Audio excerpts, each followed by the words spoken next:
in Barnet. They suffered stab wounds in the attack and are now being looked after in hospital. We need to make sure that when people carry out these activities, they feel the full force of the law. People think they can get away with this. The person who firebombed a few weeks ago is out on bail. That's not full force of the law. This crisis, it's a crisis for all of us. It's not enough to simply say we stand with Jewish communities. Of course we do, but we must show it and act it. And responsibility lies with each and every one of us, because it is our fight too. Let's stop importing people from countries where anti-Semitism is the norm. And if our London Mayor, Sadiq Khan, in his infinite wisdom and belief in diversity, thinks that's the sort of diverse view that it's OK to have on the streets of London and the police don't get involved, don't be shocked, and don't you bloody dare claim to be shocked or upset or care about Jewish people being stabbed on the streets of our capital city in broad daylight. This is on you. You keep getting proven right every single time. Jews are not safe in this country. Well, absolutely. No one can be surprised or feeling shocked that this happened. No Jew certainly is. I mean, we had Zach Belansky last week saying this was just a perceived threat. Well, we can see this isn't any perception. This is real. This is happening on the streets. This isn't just an anti-Semitic terror attack. This is an attack on Britain, on the Western liberal democracy and values. The first politician that uses the word shocking, I might just go and throttle him, because this is anything but shocking. It's the most expected thing is almost overdue, if you ask me, because, I mean, I just left Israel last week. I thought it would be the last time we were woken up by explosions, but clearly not. The Jewish community is our community, and their safety is our safety. And we have to make it absolutely clear, robust, strong leadership, and this has to stop, because otherwise it's going to be, it's almost being normalised, and it's terrifying, and we're sick. Enough's enough. Our plan is a complete step change in how we protect communities, moving beyond piecemeal responses to a sustained nationwide effort, one that ensures that people across the United Kingdom can live freely and without fear. Across the UK, on DAB+, on your smart speaker, on your smart TV, and on your side. This is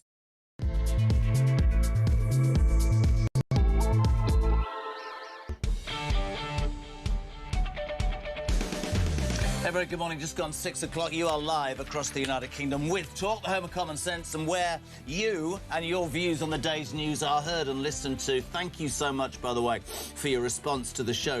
It went viral. We ended up on Fox in America simply for telling the truth. I'm not going to mess around with this issue. This issue is so important and so large, and we will be as honest and as open today as we were yesterday. As ever, my friends, top team here, taking your calls if you want to be on 0344 499 1000. Only number you need in town. Who's going to put that first voice note in?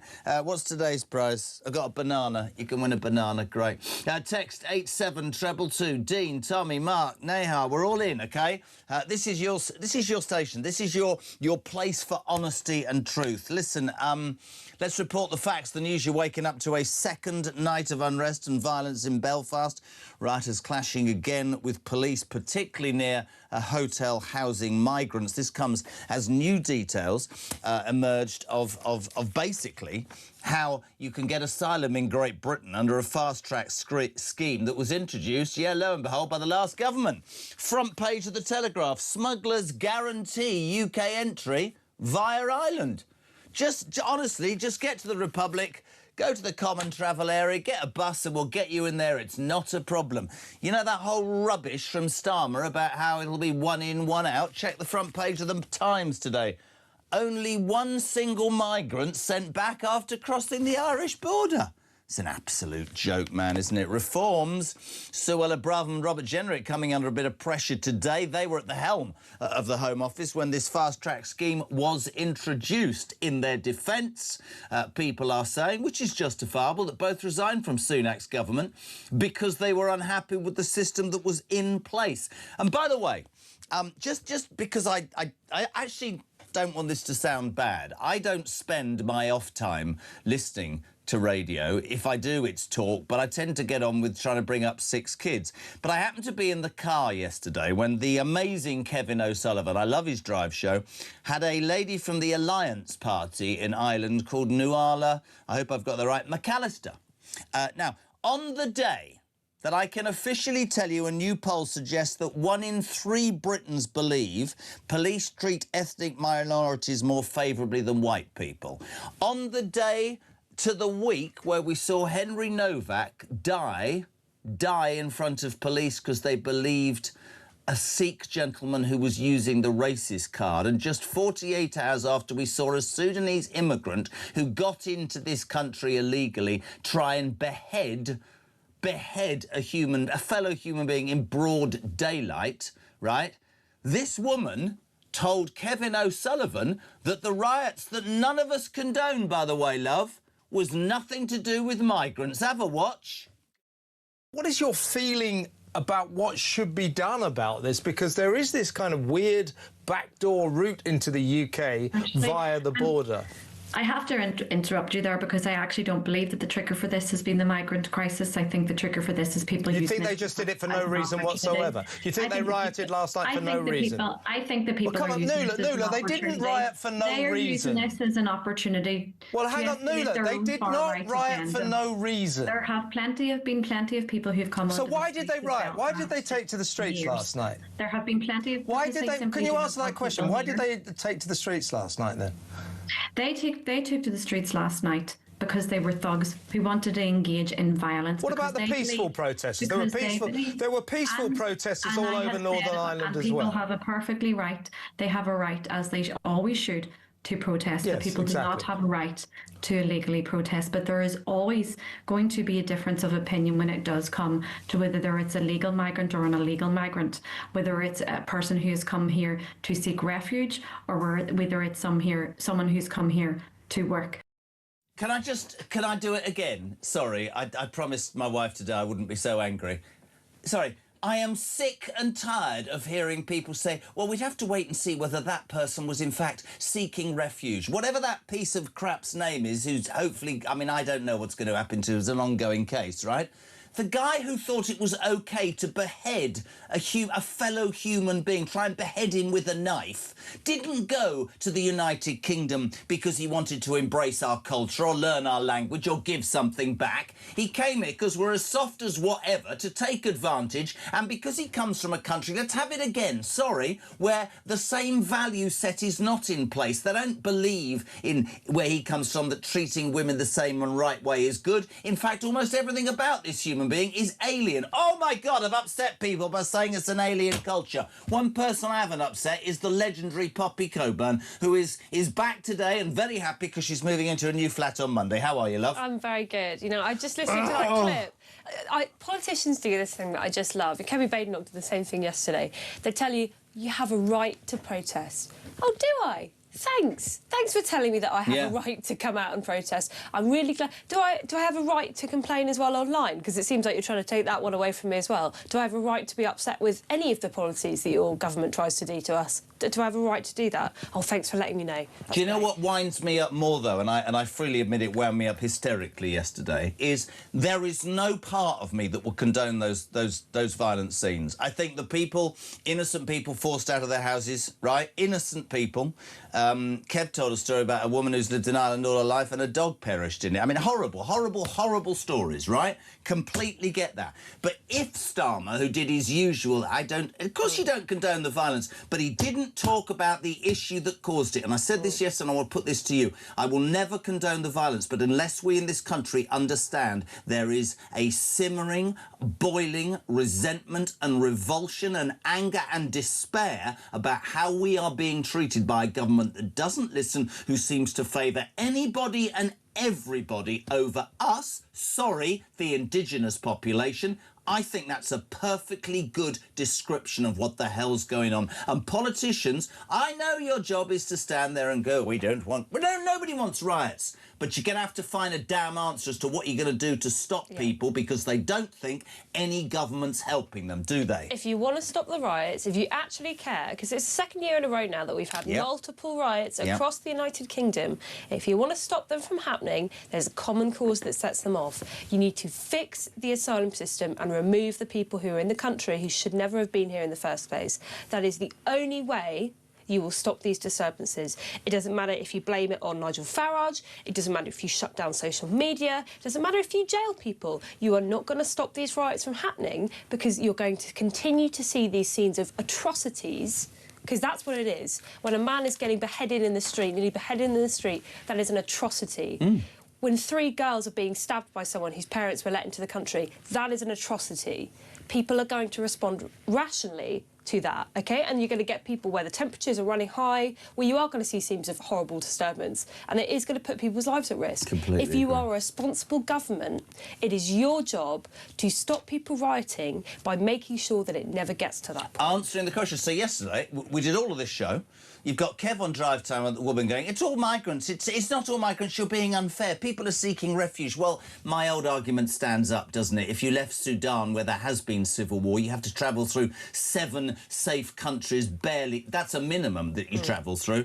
Nobody wants to stay there, though. Of course they don't want to stay there, because we're as soft as whatever. Yesterday in the Commons, we knew what was coming. I knew it as I left this studio at 10 o'clock. He's going to say, I will not accept this violence. But would he actually attest to why we have these problems? Richard Tice, this is fantastic. Tice and Starmer going at it yesterday in PMQs. Have a watch. We all condemn, of course, the appalling violence in Belfast last night after the horrific attack on Monday. But this Prime Minister is in denial of the rising despair across the country over his failure to stop the boats and related criminality, his failure to recognise two-tier policing, his failures over Mandelson, his failures over the scourge of anti-Semitism. He's lost the confidence of the country, his own trade union members and his own very quiet backbenchers, Mr. Speaker. When will he do the right thing, and when will this Prime Minister resign? Prime Minister. Well, Mr. Speaker, last week we had the terrible case of Henry Novak, which they sought to exploit. Now we have a very difficult situation in Northern Ireland, where families and communities are extremely frightened. What do? They try to whip up fear and division, because that's all they've got. It's ridiculous. What's whipping up fear and division? It's videos of people getting nearly beheaded in the street. Yeah, absolutely. This infuriates me probably more than anything. At what point do you say that a politician, what do we say, a politician, if you talk about something, you're inciting violence? You weren't here on Tuesday. I went off on... Honestly, it's been a really angry week. I don't know how Dean's going to have to go to rehab, I think, this weekend. 6 years ago, George Floyd. Let's just remember one thing, peeps. Career criminal who stuck a 7-inch blade into the stomach, held it against a pregnant woman. I don't like the way he died. I'm absolutely delighted that those coppers in America were brought to justice. But the whole world recoiled in horror.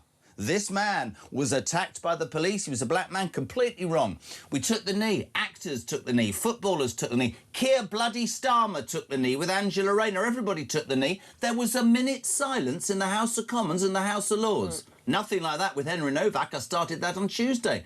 But at what point? Because I remember, I've got a clip somewhere, Starmer saying, I feel fury. Did that inspire people to go out on the streets? If Nigel Farage or even Dave Polanski or Ed Useless Davey want to stand up and say this is disgusting, the police are not doing their job properly, this is ideology, does that incite violence? Or does that actually say they're trying to talk about what's causing this stuff? Well, let's remember what Mr. Process, Mr. Follow the Rules, Mr. Don't Whip Up Hatred, Keir Starmer did before the...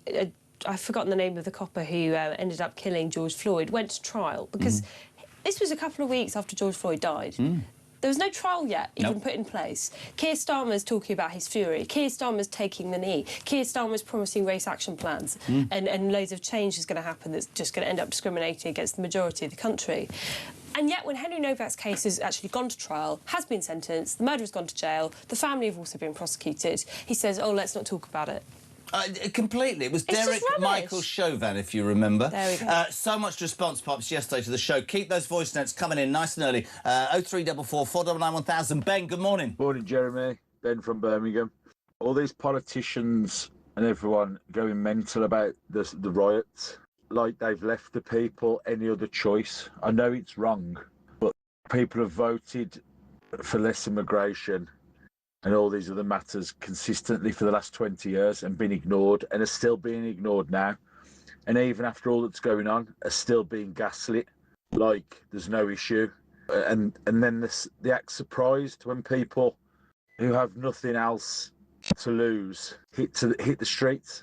It's inevitable, and I think it's only going to get worse because they clearly aren't listening. I agree with Hilary Benn, although he looked shocked when anybody dared to say alien to him. Nothing can justify violence on the streets, but that is not going to solve it by saying you're all wrong. I don't like the thugs. I don't like the people who jump on the back of that. But there were thousands of peaceful protesters the first night in Dublin, in Belfast, that nobody showed because the press don't want that. And while I'm finally on this junkie, because I'm glad you're here, because you work for the Daily Telegraph and you're my friend, yesterday morning, from 6 to 6:45, our mainstream media, the BBC, were talking about the World Cup referee who was denied entry and what a terrible man Trump was.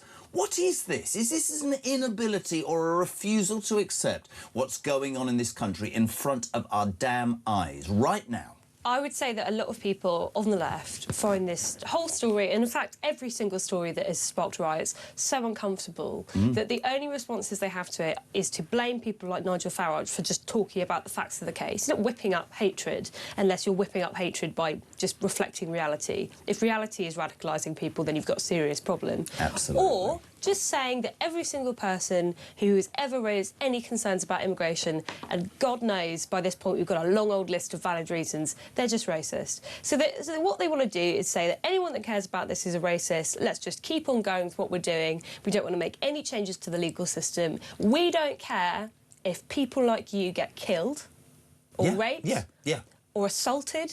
That is a sacrifice we're willing to make to keep the system as Somebody rang me yesterday and said, do you remember Epping last year when the local council quite rightly supported the women and the young girls and said we want to stop this Bell Hotel being a migrant hostel? And the local council won. And the government with its Home Secretary, went to court and basically said, we are putting the rights of immigrants ahead of the British voting public. Now, I'll ask you to make your own mind up. Hopefully, Nigel, I spoke to him yesterday. Hopefully, he'll be on the show between now and 10 o'clock this morning. This was him responding to the Belfast riots. I'd love to hear from you as soon as possible this morning. Is he inciting anything by this? This is Nigel yesterday. And is it any surprise that people in Belfast and elsewhere are scared?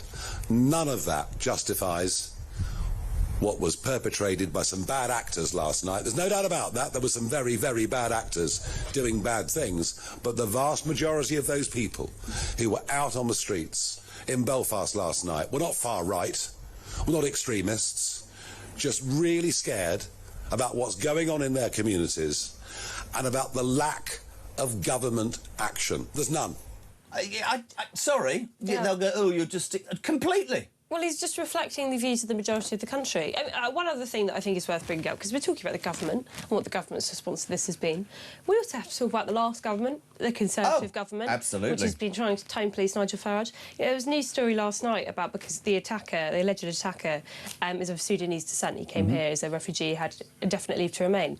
Who was it that fast-tracked asylum claims for all Sudanese people into the United Kingdom? It was Rishi Sunak. Who was trying to create, I think, the end to a 92,000 number backlog in the last few months to make himself look good. But let's also do it so we don't get accused of spouting for Nigel the whole time. Suella Braverman was the Home Secretary, Robert Jenrick was the Immigration Minister. They come under fire. Every single Tory in that government is... They did resign, though. That's a perfectly justifiable comment. They did resign, but I would also say Robert Jenrick, when he was overseeing it, he did help Sudanese people do family reunification. I think actually every single sitting politician, regardless of whether or not they resign, does still have to say this is wrong and explain what they did to change it, because it's had such a damaging effect on the country. Jonathan Hall, the independent terrorism reviewer, had said that it's now a national security concern, that our immigration policy is putting it to risk of terrorism. We have multiple examples of that happening, by the way, people coming on small boats, Iranian operatives coming on small boats, terrorists from all over the Middle East coming on the small boats. We don't know who they are. I was called. Of course we don't. I was called all sorts of things online yesterday, which is like water off a duck's back, because it's exactly the same theory as Starmer. Anybody who has the cojones to stand up and say you are allowing into your country not people seeking refuge, Nuala McAllister, young men who don't bring their wives or their children, who see us as a soft touch, who in no way want to integrate, learn our language, follow our rules, live by our laws. In fact, they're so... I'm sorry, they're so... And no, I don't even know, what's that right word when you're not developed? I don't know what the word is. But basically, as you said it, a beheading's normal. Yeah. That is completely alien to where I want to live. Rob, good morning. Morning, Jez. Rob from Old Beach, again, on my way to work as usual.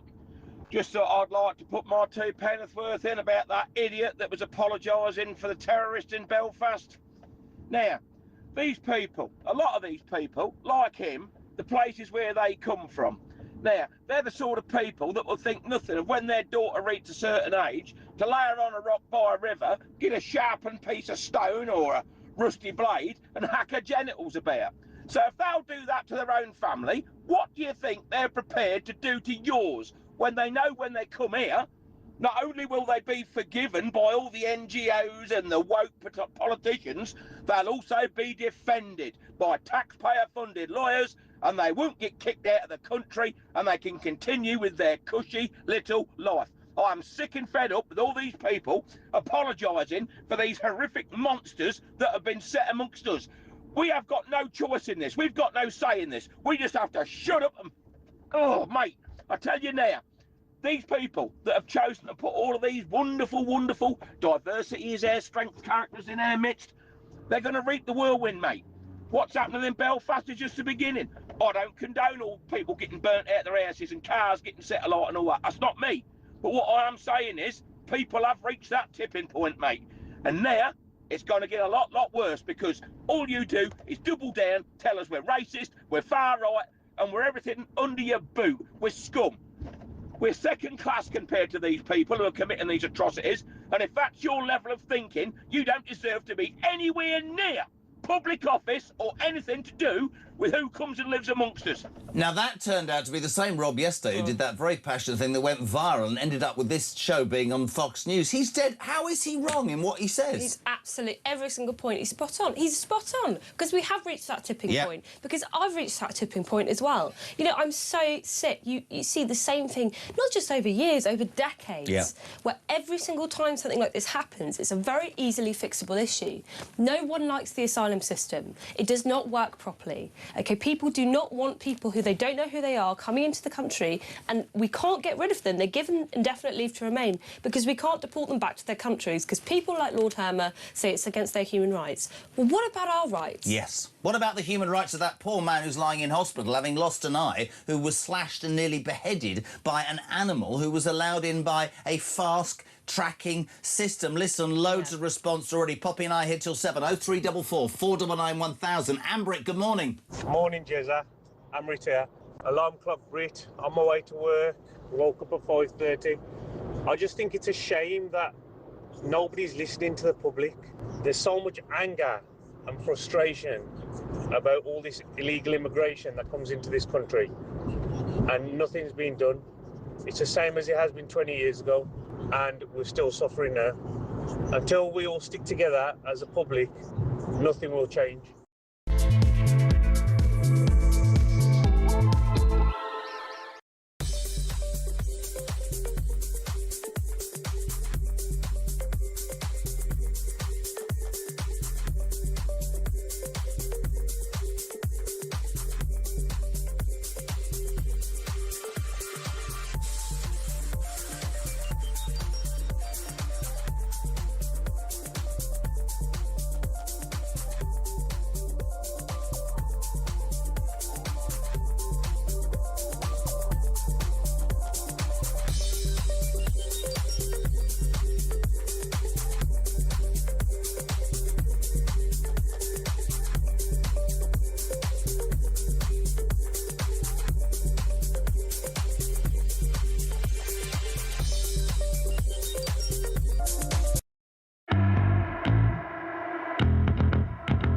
Nigel Farage, do all diversity training schemes need to be scrapped?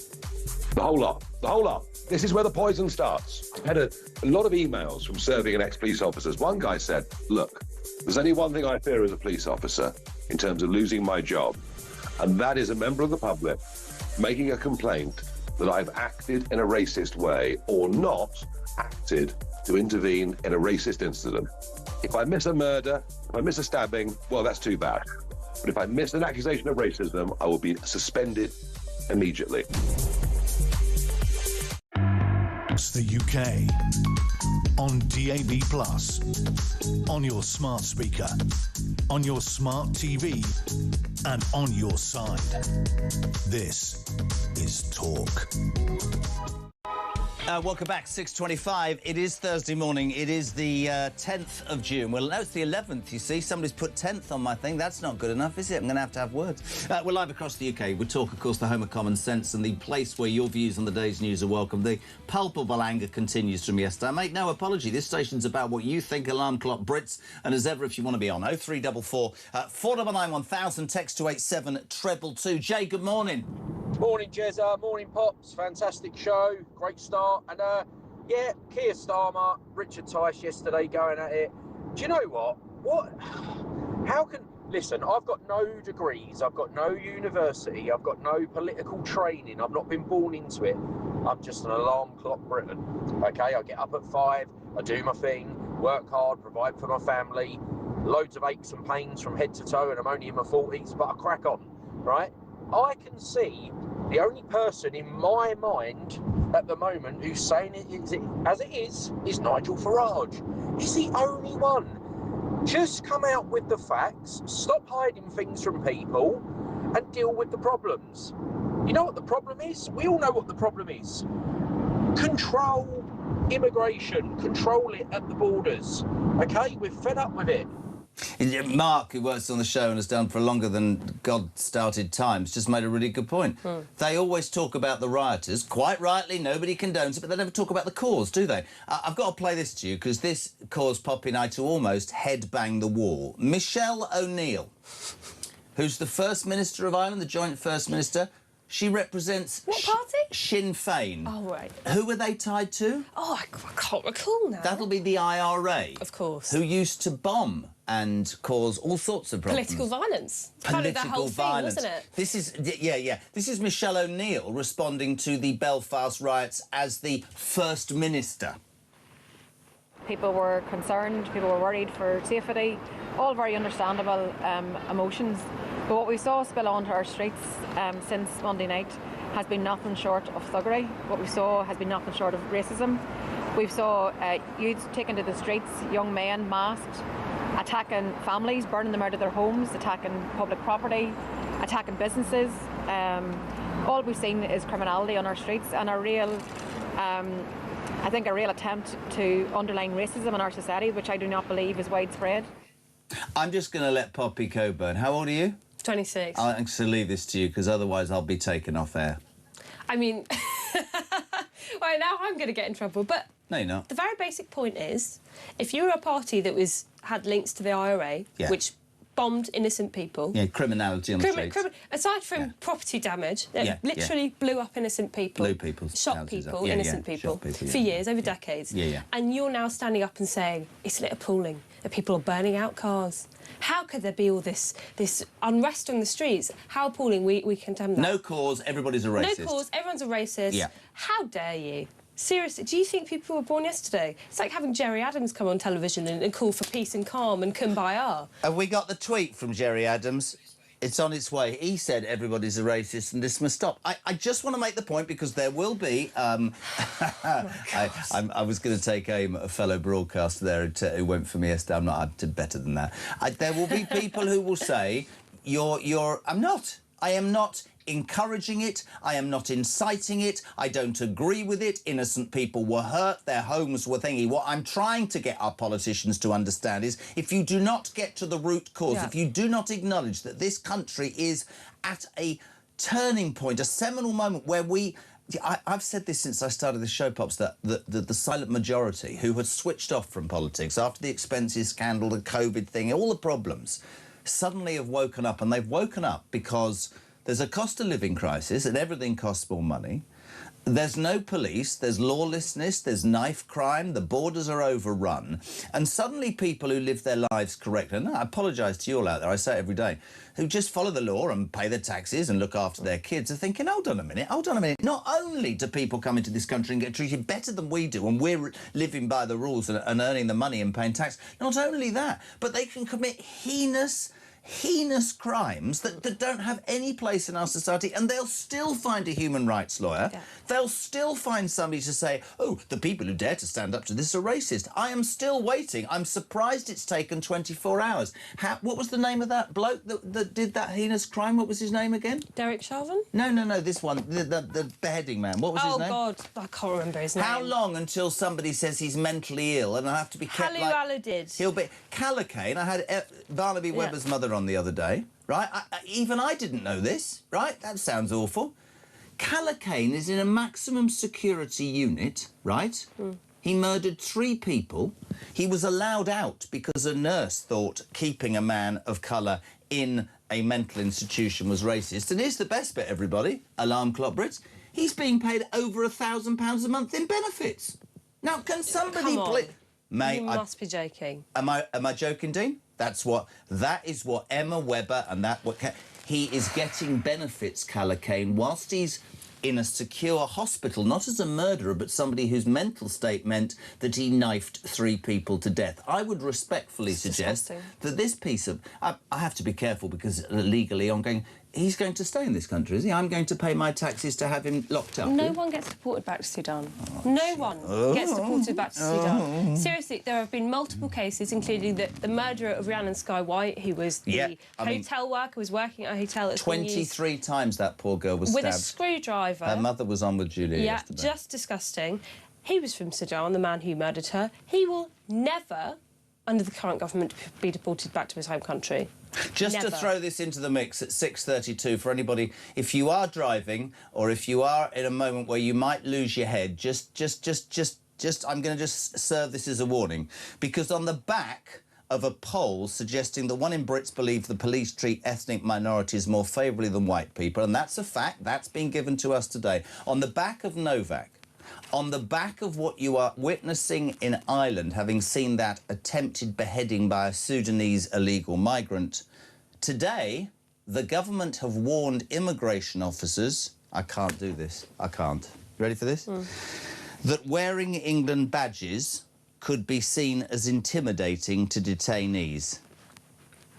I honestly, I don't know what to say anymore. I genuinely, Pops, you have to help me out. I'm done. So I read this story. Yeah. And I immediately looked up the body that is overseeing the prisons unit. Yeah. And as is never a surprise to me, it was obviously strengthened its powers under the Conservative government.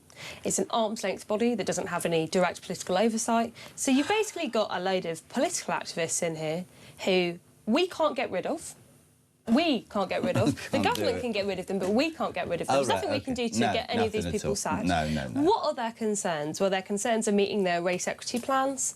Their concerns are making sure that diversity and inclusion is always being put at the forefront. Their concerns are not the fact that these people are illegal detainees who have entered the country unlawfully. You know this wearing an England badge could be seen as intimidating. I'm really so Dean. Do they know what country they're in? You nearly said what I want to say. Hover your fingers. Just something about it. You know you all want to come here because we're so soft and we wipe your backside. If you don't like my badge, sod off somewhere else then. What is wrong with people? I mean, it is just as... Also, do we not kind of want people to be intimidated if they're being detained? They have entered the country illegally. Are we really supposed to make everything nice and happy for them? We're supposed to put nice pictures of flowers up on the wall and say welcome. The whole point is that they've been detained. They shouldn't be here. It's immigration detention. Look at what they do in America. It's all bare walls. There's kind of cells. You've arrived illegally and an immigration officer's not allowed to wear an England badge because it could intimidate you. It's just insane. That is literally where we're at. Good morning, Jez. Good morning, Pops. The mass invasion of our country by illegal immigrants is obviously planned. I think we are paying reparations by stealth. We are an island. We could stop the boats tomorrow if the will was there. Great show. Lee in Margate Harbour. Morning, Jez. Morning, Pops. The British majority realised that we don't live in a democracy. We've been voting to stop illegal immigration and voting to make illegal immigration selective for 30 years. The British majority have been ignored. Decline and degradation. Down down in Epsom. Thank you very much indeed. Jez, don't forget an illegal immigrant who had been in this country for 7 years tried to blow up Liverpool Women's Hospital. That's absolutely true. Joanna from Salisbury. Morning, gang. Hi, Jez. And Sunny Poppy. Don't know what that means. Poor Poppy, it seems, might be paying more towards these migrants soon. Interest on student loans are in Rachel Reeves' sights again. Oh, don't talk to me about student They loans, are looking guys. at hiking up more taxes again. This story, have you heard this morning? Sorry, I'm not getting away from my story, but this is true. Sir Keir Starmer yesterday. I agree we need to increase defence spending and defend our nation. I think I might raise taxes again. Oh, why don't you stop spending billions on welfare for the feckless and stop allowing people into this country to get benefits, or stop giving Valdo Calacane £1,000 a month to languish in a security hospital having killed 3 people? Honestly, it's going to be a blood pressure situation soon. Bill's in Romsey. If you watch and listen to Starmer, I think he's thinking that why this rioting is going on. He won't get a question on Mandelson, defence, tax, grooming gangs. Couldn't agree more. Phil's in Lancashire. Can Poppy say good morning to me? Good morning. Oh. Good morning, Jez. Great show. My opinion, we have an anti-British government and we have these illegal immigrants, am I allowed to say that come to this country, hate this country, but are happy to accept benefits and they'll end up voting Labour. Morning, Jez. Everything Nigel said in my mind was spot on, Susie. Margaret in Birmingham. Don't know why I do that. Jez and Pops. Tice was brilliant. Starmer is not only in denial but blinkered and couldn't give a toss about the people of this country. Yeah. Sharon Miller from Staffordshire. I can't wait to see Nigel on Talk this morning. We're sorting it. Morning, Pops and the old timer. Nice. The Foreign Office... This is good.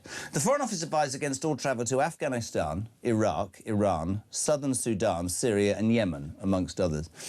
So if it's so bloody dangerous for Brits to travel there, why are we allowing them into this country, putting them in hotels and giving them leave to remain?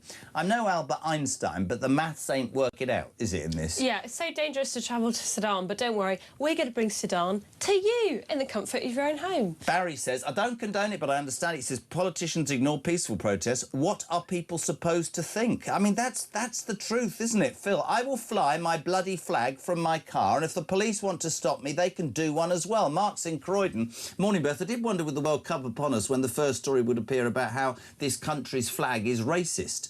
Should have guessed immigration. Wonder if the Mexicans will have the same issue tonight. They'll just wave, won't they? Oh, that was... that was so poor. That is appalling. It was appalling. No voice note, Marky. 0344 499 1000. What? Lee. It was not written down. How would I know? Where does it say Lee? It's got voice... Hold on. Where does it say Lee? I've got voice note, clips ready. So, honestly, standards are dropping now. The team have been brilliant. Lee, good morning. Morning, Jez and Poppy. Lee from Scarborough, in his van, veteran. Well, Jezza, what can I say? Yeah, let's condemn everybody else. Let's not get to the point of it all. All these bloody politicians, honestly. Why are these riots happening? Why? And to be honest with you, Jezza, good on the Northern Irish. Let's give it to them. I'm telling you, I don't agree with it, but I'm telling you, this is the start of it. I'm absolutely seething. But they've got their heads stuck in the sand, this lot. Not one. Nigel, Richard Tice yesterday, fantastic. Get in there. Somebody, these people stick up for us.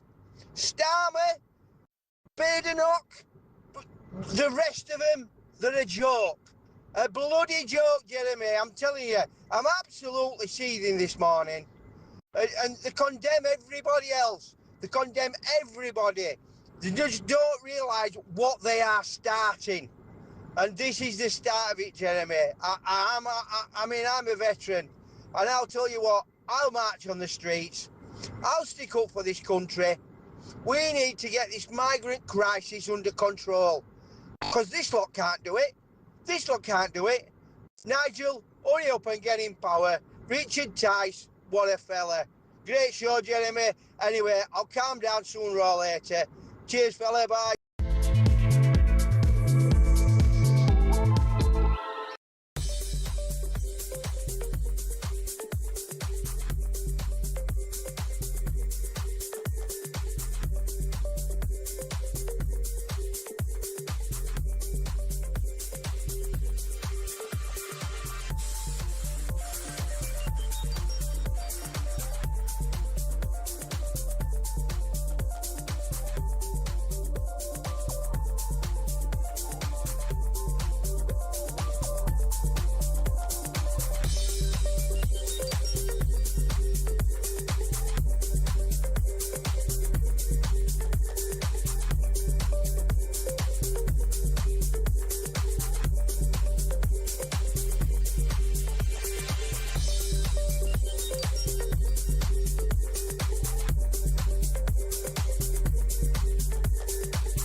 across the UK.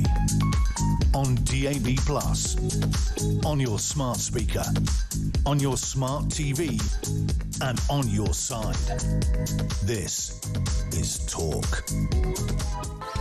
Welcome back. It doesn't go away. 20 to 7. We're live across the UK. This is Talk Breakfast. JK here with the indomitably brilliant Poppy. In fact, Bruce says, with all that's going on in this land, I've only got one thing to say. Good morning, lovely Poppy. Thank you very much. Obviously, Bruce needs therapy as well. 0344 499 1000. Liam, good morning. Morning, Jazz. Liam in Yorkshire. The problem is, especially when you're editing PMQs and there's only real reform that attack that line, is nobody's willing to ask the question, why are people reacting like this? Yeah, that horrific act, what happened the other night, but the reason why they're doing this and the social fabric and cohesion of these local areas, a lot like my area and working class towns, how would I feel if a load of illegal immigrants got dumped in our area and started causing trouble and havoc? It's not going to go down well. They don't want to address the main reason, which is why they've been put there in the first place, because they don't have an answer to it. So when things like this happen, it's easier just to tar people, well, annoyed locals, shall we say, with the same brush. And it's just going to carry on happening and probably get worse before it gets better. Anyway, have a good show, Jazz. You know, perhaps we live in a country where you can't seemingly say anything for fear of offending people, as we've become this sort of box-ticking DEI madhouse. I'm offended that I get called a racist or far-right for pointing out that a Sudanese man came here illegally and thinks in his culture and his mind it's OK to behead an Englishman with a knife in broad daylight. But you get labelled if you have that view. You listen to... I'm not even going to name him. There's a radio station. There's this bloke on in the morning at 10 o'clock. I had to listen for 10 minutes yesterday. James O'Brien. And I don't know whether he does it as a wind-up. I don't know whether he, again, is an example of somebody who's anti-British, as many other broadcasters seem to be. I don't think it's wrong to call this behaviour out. I genuinely don't think it's wrong to call it out. And even if I sat here and tried to think, what is the answer? What is the answer? You heard that last voice note, Liam saying...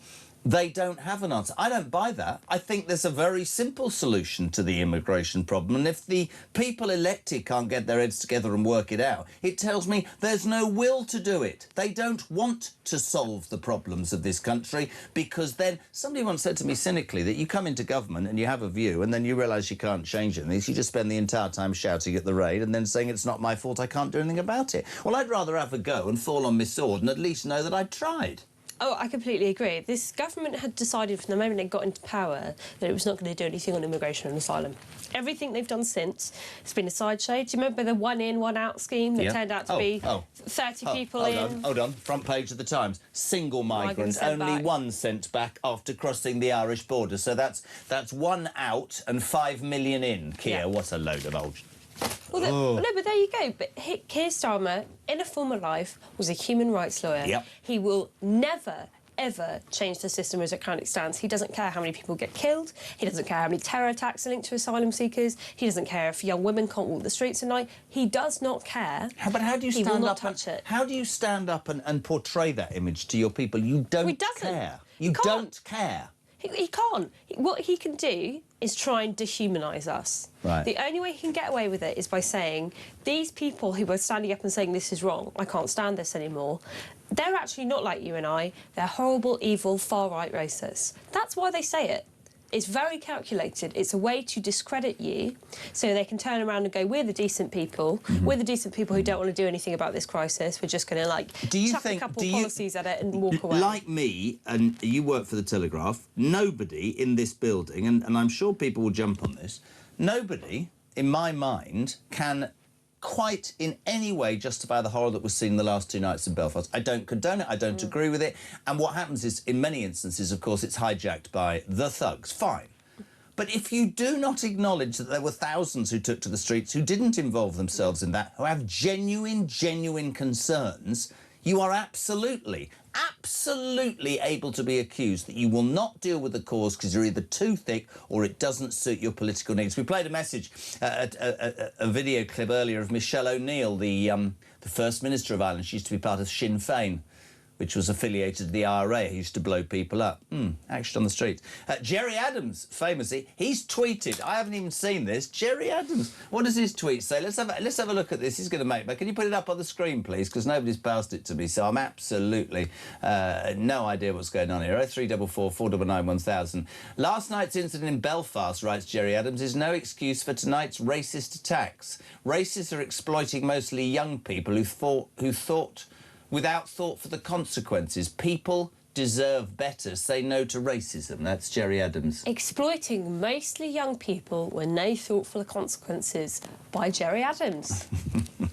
I think it kind of speaks for itself, doesn't it? It's extraordinary, mate, isn't it? It's extraordinary. But this is the kind of cognitive dissonance. It's people have gone crazy about this. Yeah. They are so in their heads about this issue, they cannot even give you the credit of saying there are some valid reasons why people are very, very, very upset about this. Yeah. Again, it's not to condone, like, burning people down out of their Not homes. at all. Going to keep saying it all day. But I'm sorry, tens of thousands of people have been to protests across Yeah. the country. Hundreds of thousands of people, actually, over the years have gone to peaceful protests about immigration-related issues. Millions of people come out to vote every time it's election time to vote on the basis of immigration.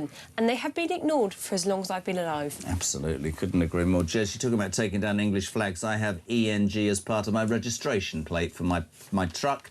I'm proud to be English, as Ricky in Manchester. You'll probably be stopped by the police in a minute, mate. Well done. Jerry in Bromley, good morning. Starmer is using exactly the same tactic after the Belfast attempted beheading as he did after the Southport murders. Blame the complainers, but not address the core issues, which are Islamism, I can never say that, Islamism, and this person says illegal immigration. That was Jerry in Bromley. Good morning. Liam from Accrington. Morning, Jez. Morning, Poppy. Great show. Why does Starmer hate us British people so much? It's so unfair that we can't say that we do not like what's happening in our country. Well, we can say it's not fair. We absolutely can. And it's not just talk. There are other outlets that do that, and I give them credit for that. But the truth of the matter is, you have to have broad shoulders. Yeah. If you dare. I mean, I'm old enough to remember that if you talked about immigration 10 years ago, you were called a racist. Yeah. Now people are talking about it because it's on everybody's lips. What we saw in Belfast, you notice the government and you notice the rhetoric this morning is all about, it's right to condone, couldn't agree more, those acts that those thugs took part in. We're not going to lose sight of the fact, though, Starmer, in doing that, that there's a root cause for this taking place, which is the out-of-control illegal immigration. And people will look at me and they'll go, no, we don't take many. And these people are escaping war-torn countries, and you're a right-wing fascist, and that's fundamentally unfair and humanly wrong. Well, we don't take many, but it's clearly taking enough people to cause crimes like this happening literally every couple of weeks. I mean, on the day that the story of this man nearly being beheaded broke, there was another story in the news that got almost completely buried, just because obviously this is such a massive story, where a schoolgirl was gang raped by 4 Afghan asylum seekers. They paid for a taxi from Somerset to Bristol, plied her with vodka, did it yesterday, and drugs, and raped her, including one of the rapists was a 16-year-old boy. Yeah, when we talk about grooming gangs, by the way, we're not talking about historical grooming gangs. Yeah. This is still happening everywhere, up and down the country. Stories like this happen every single day. Couldn't agree That is the more. environment that the government thinks that you just have to put up and live with. George in Leicester, I kid you not, a few weeks ago I picked up a young couple and got talking about the illegal immigrants coming to the UK, and the young girl said, "You're listening to utter nonsense. This is fabricated by the media."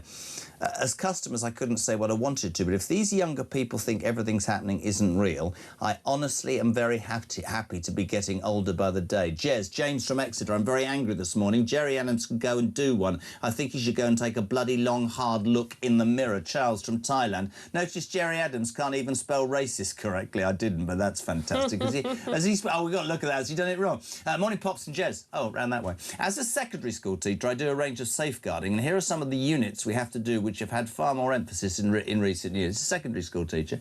Equality, diversity and inclusion, female genital mutilation, forced marriage, honour-based abuse, knife crime and serious violence prevent. Wonder what may have been the driving force behind this. Great show and keep out speaking the truth. Thank you, my friend. It's true, isn't it? Honestly. Sean, good morning. Morning, Jeremy. Sean from Grimsby. I listened to PMQs when I was driving my lorry home yesterday, and the very first question they asked, it wasn't about the attempted beheading of this poor fellow in Belfast, or the riots, or the rape of the young girl by the Afghans the other day, or Rihanna White, or any other horrendous things what's happened in our country. It was about some settlements on the West Bank by the Israelis. This tells you everything you need to know about the politics and the politicians in our country. They're not focused on what's going on here. They care more about what's going on in some Middle Eastern country or Ukraine, thousands and thousands of miles away, whilst our country burns. Absolutely stupid, this lot, mate. We need to get this lot out. Great show, mate. And that's what I hear every single day. Yeah. But the truth of the matter is we are under a Labour government. They have 3 more years. And as it stands, it's really interesting for me. I always ask you your age because it amazes me that you are as young as you are and as switched on. And I don't mean that disrespectfully. I think you're fantastic and love having you on the show. But, you know, when the last election was on, I remember thinking, I'm not allowed to say it, I remember the last government in the late 70s, the last Labour government, and I've talked about the rubbish on the streets and the green goddesses as ambulances. And I remember distinctly being told by the old man and watching inflation go from like 5% to 30 because they gave pay rises to anybody and everybody and printed money just to, and then suddenly we're screwed. There are rumours that Rachel Thieves will have to go to the IMF in weeks. We have no money. Even as you pointed out earlier, Starmer's not ruling out further tax rises to defend this nation. If we do not, along with the argument of illegal immigration, work out that too many people are on benefits, too many people are coming into this country, and too many people are having their backsides wiped, we'll be wiped out financially and morally. I don't know where we are done, I think. It's beginning to look like we're a failed state. I mean, look... how does that sound, though? But seriously, Yeah. I mean, look at the problems the country faced in the 1970s. I'm not going to pretend that the 1970s were a nice time to live through. I mean, I wasn't there. You were. The You're genes lying. alone... She's really 86. The genes alone look bloody awful. But, you know, some of the stuff that we're talking about, well, like my mum used to talk about, oh, well, life was like in the 1970s, like rubbish not being removed from the streets. Well, has anyone been to Birmingham recently? Yeah, They've true. still got their rubbish on the streets Yeah, that's that's been true. picked up. Yeah. Oh, disorder in the streets. Well, what was happening last night in Belfast? All of the stuff that happened in the 1970s is happening again now, but I think it's worse because we've got more debt, more disorder, more dysfunctional government systems. I don't even know if we're going to be able to fix it in one term of government. That's how deep the rot has got Yeah, into this country. I don't think that. No, I think you're right, and the rot has definitely set in. I don't think it can happen in the short space of one government. And of course, you know, I used this analogy the other day about Trump. Right? There's much about Trump I don't like, but he has got immigration down, and he does say it how it is. Right? I think that. I mean, I asked Nigel this last week on the show. If you detain and deport, I'm not saying it'll be ice-like with weapons, but you're going to have to go and get these people and bang them up and then send them home. Can you imagine the lovies? Can you imagine the response? But that's where you need a convicted leader who says, listen, I've got a majority, you could do one. That's what's happening. That's what I got elected on, and I will take whatever is thrown at me. It reminds me a bit of Thatcher and the closed shop. For people who... Alarm clock Brits will know this, you will because of your job, others won't, but, you know, unions were on strike the whole time when Thatcher came to power, and she said you have absolutely every right to vote, to strike, but what I want you to do is have a private vote, go into a booth, and if you as a union get over 50%, you can absolutely strike. Because in those days, if you didn't strike, you were intimidated, or your wife was abused at the school gate, or you had a brick through your window, and guess what? Private votes, strikes went down by 95%. There you go. And I just think, I honestly think we are where we've never been before. And you know, you come in here, I come in here, and somebody said earlier, wouldn't it be nice to wake up and have some good news? But we're in trouble. Wayne, good morning. Morning, Jezza. Morning, Poppy. It's Wayne from Erdington in Birmingham. If we'd have known it was that easy to keep those illegal migrants at bay, we'd have all dressed in full England kits, England bucket hats, England flags, and we'd have paraded round in them for the last 30 years if it would have stopped people coming. Keep up the good work, guys. This government are a bunch of clowns. People have been peacefully protesting for years, says Nicky, and the government continue to ignore. They only start listening when people start rioting, otherwise they ignore. The government causes the riots, not Farage, not Lowe. Starmer and the left-wing apologists are responsible for this. Where in your mind, Pops, does it end? I mean, that's a frightening question, because as you said before, we've got 3 years before we get a new government. The last 2 years, we've seen riots every summer because of these atrocities that keep happening. What's going to happen next year? Who's going to be next? Who's going to be the next victim? Did you think it would be this bad under this government? Seriously, initially? No, honestly. I didn't. I thought it'd be bad, but I think everyone has been shocked by just how appallingly Keir Starmer has been as a leader and how the Labour Party have behaved. Do you think he knows how bad he's been? Do you think he knows how much he's loathed? He must. I think he must know, but there's something strange about him. This will to keep fighting, but for what? Why does he want to stay in power? Because can you tell me what Keir Starmer believes in? I can't tell you what Keir Starmer believes in. Arsenal. I mean, is that it? Really? Probably. I don't know. The man, you know, we got criticised. Oh, you keep calling him a flip-flop. That's because he doesn't believe we'll stick to anything. Right. There was no plan. But that is also... Sorry, you're not going to like this, some of you. That's on the electorate, that is. Yeah. So bad with the... It's also on the Tories, who were so bad that the British public stopped listening. But the electorate, I suspect, believed that this was a better shot. I've no idea. Tony, good morning. Morning, Jeremy and Poppy. Tony, Hampshire. Rachel Reeves is more destructive than 1,000 riots. If you took the worst riot and it cost £24 million worth of damage and harm, Rachel Reeves is borrowing £24 billion this month. £24 billion. Where there will be no money in the future, there won't be basic operations because we haven't got the equipment, because Rachel blew £24 billion back in June 2026. Couldn't agree more. Well, yeah. I mean, what money's going to be left for my generation? I don't think that. Am I going to have a state pension waiting for me, the way the government's spending money? Well, I'm 61, and I got my first letter the other day saying your pension will be coming to you in 6 years. Ooh. My father-in-law, who turned 80, got a 25p a week increase. And he's worked all his life. You should hear him talk about this. Mate, so good to have you in here. Just a 30-second preview, a review of it all, just from you. What do you make of it all? You know, I just want to put my head in my hands, because it's the powerlessness that you feel, where you just know that things are not going to get better. Unfortunately, in the next couple of years, they're going to get worse. But we have to believe if we keep on fighting, you know, keep on protesting, get your voice heard peacefully, then something's going to change. And make sure when the general election comes along, get this government out. Poppy Coburn, assistant content editor, or comment editor at The Telegraph. We love her. Thank you so much indeed. Have a great weekend. See you next week. It's almost 7 o'clock. This is Talk Breakfast.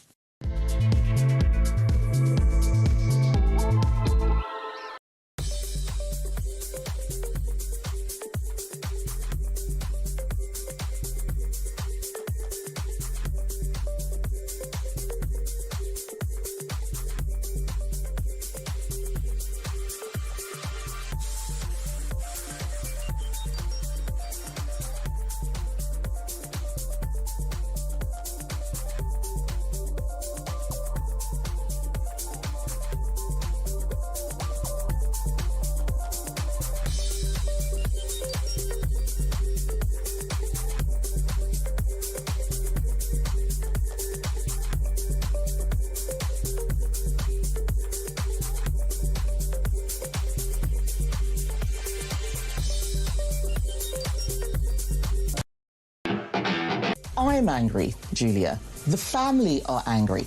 Everybody who has seen that video or even heard the story understandably will be angry. But the job of politicians is not to tell people, go out and be angry. People have a right to protest. I think that actually people coming out and showing solidarity with the family, showing they're upset about it, sends a signal to political leaders. What it shouldn't be is us whipping up people's rage.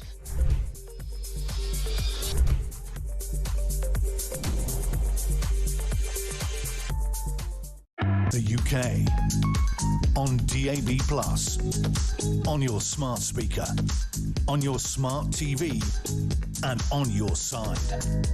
This is Talk.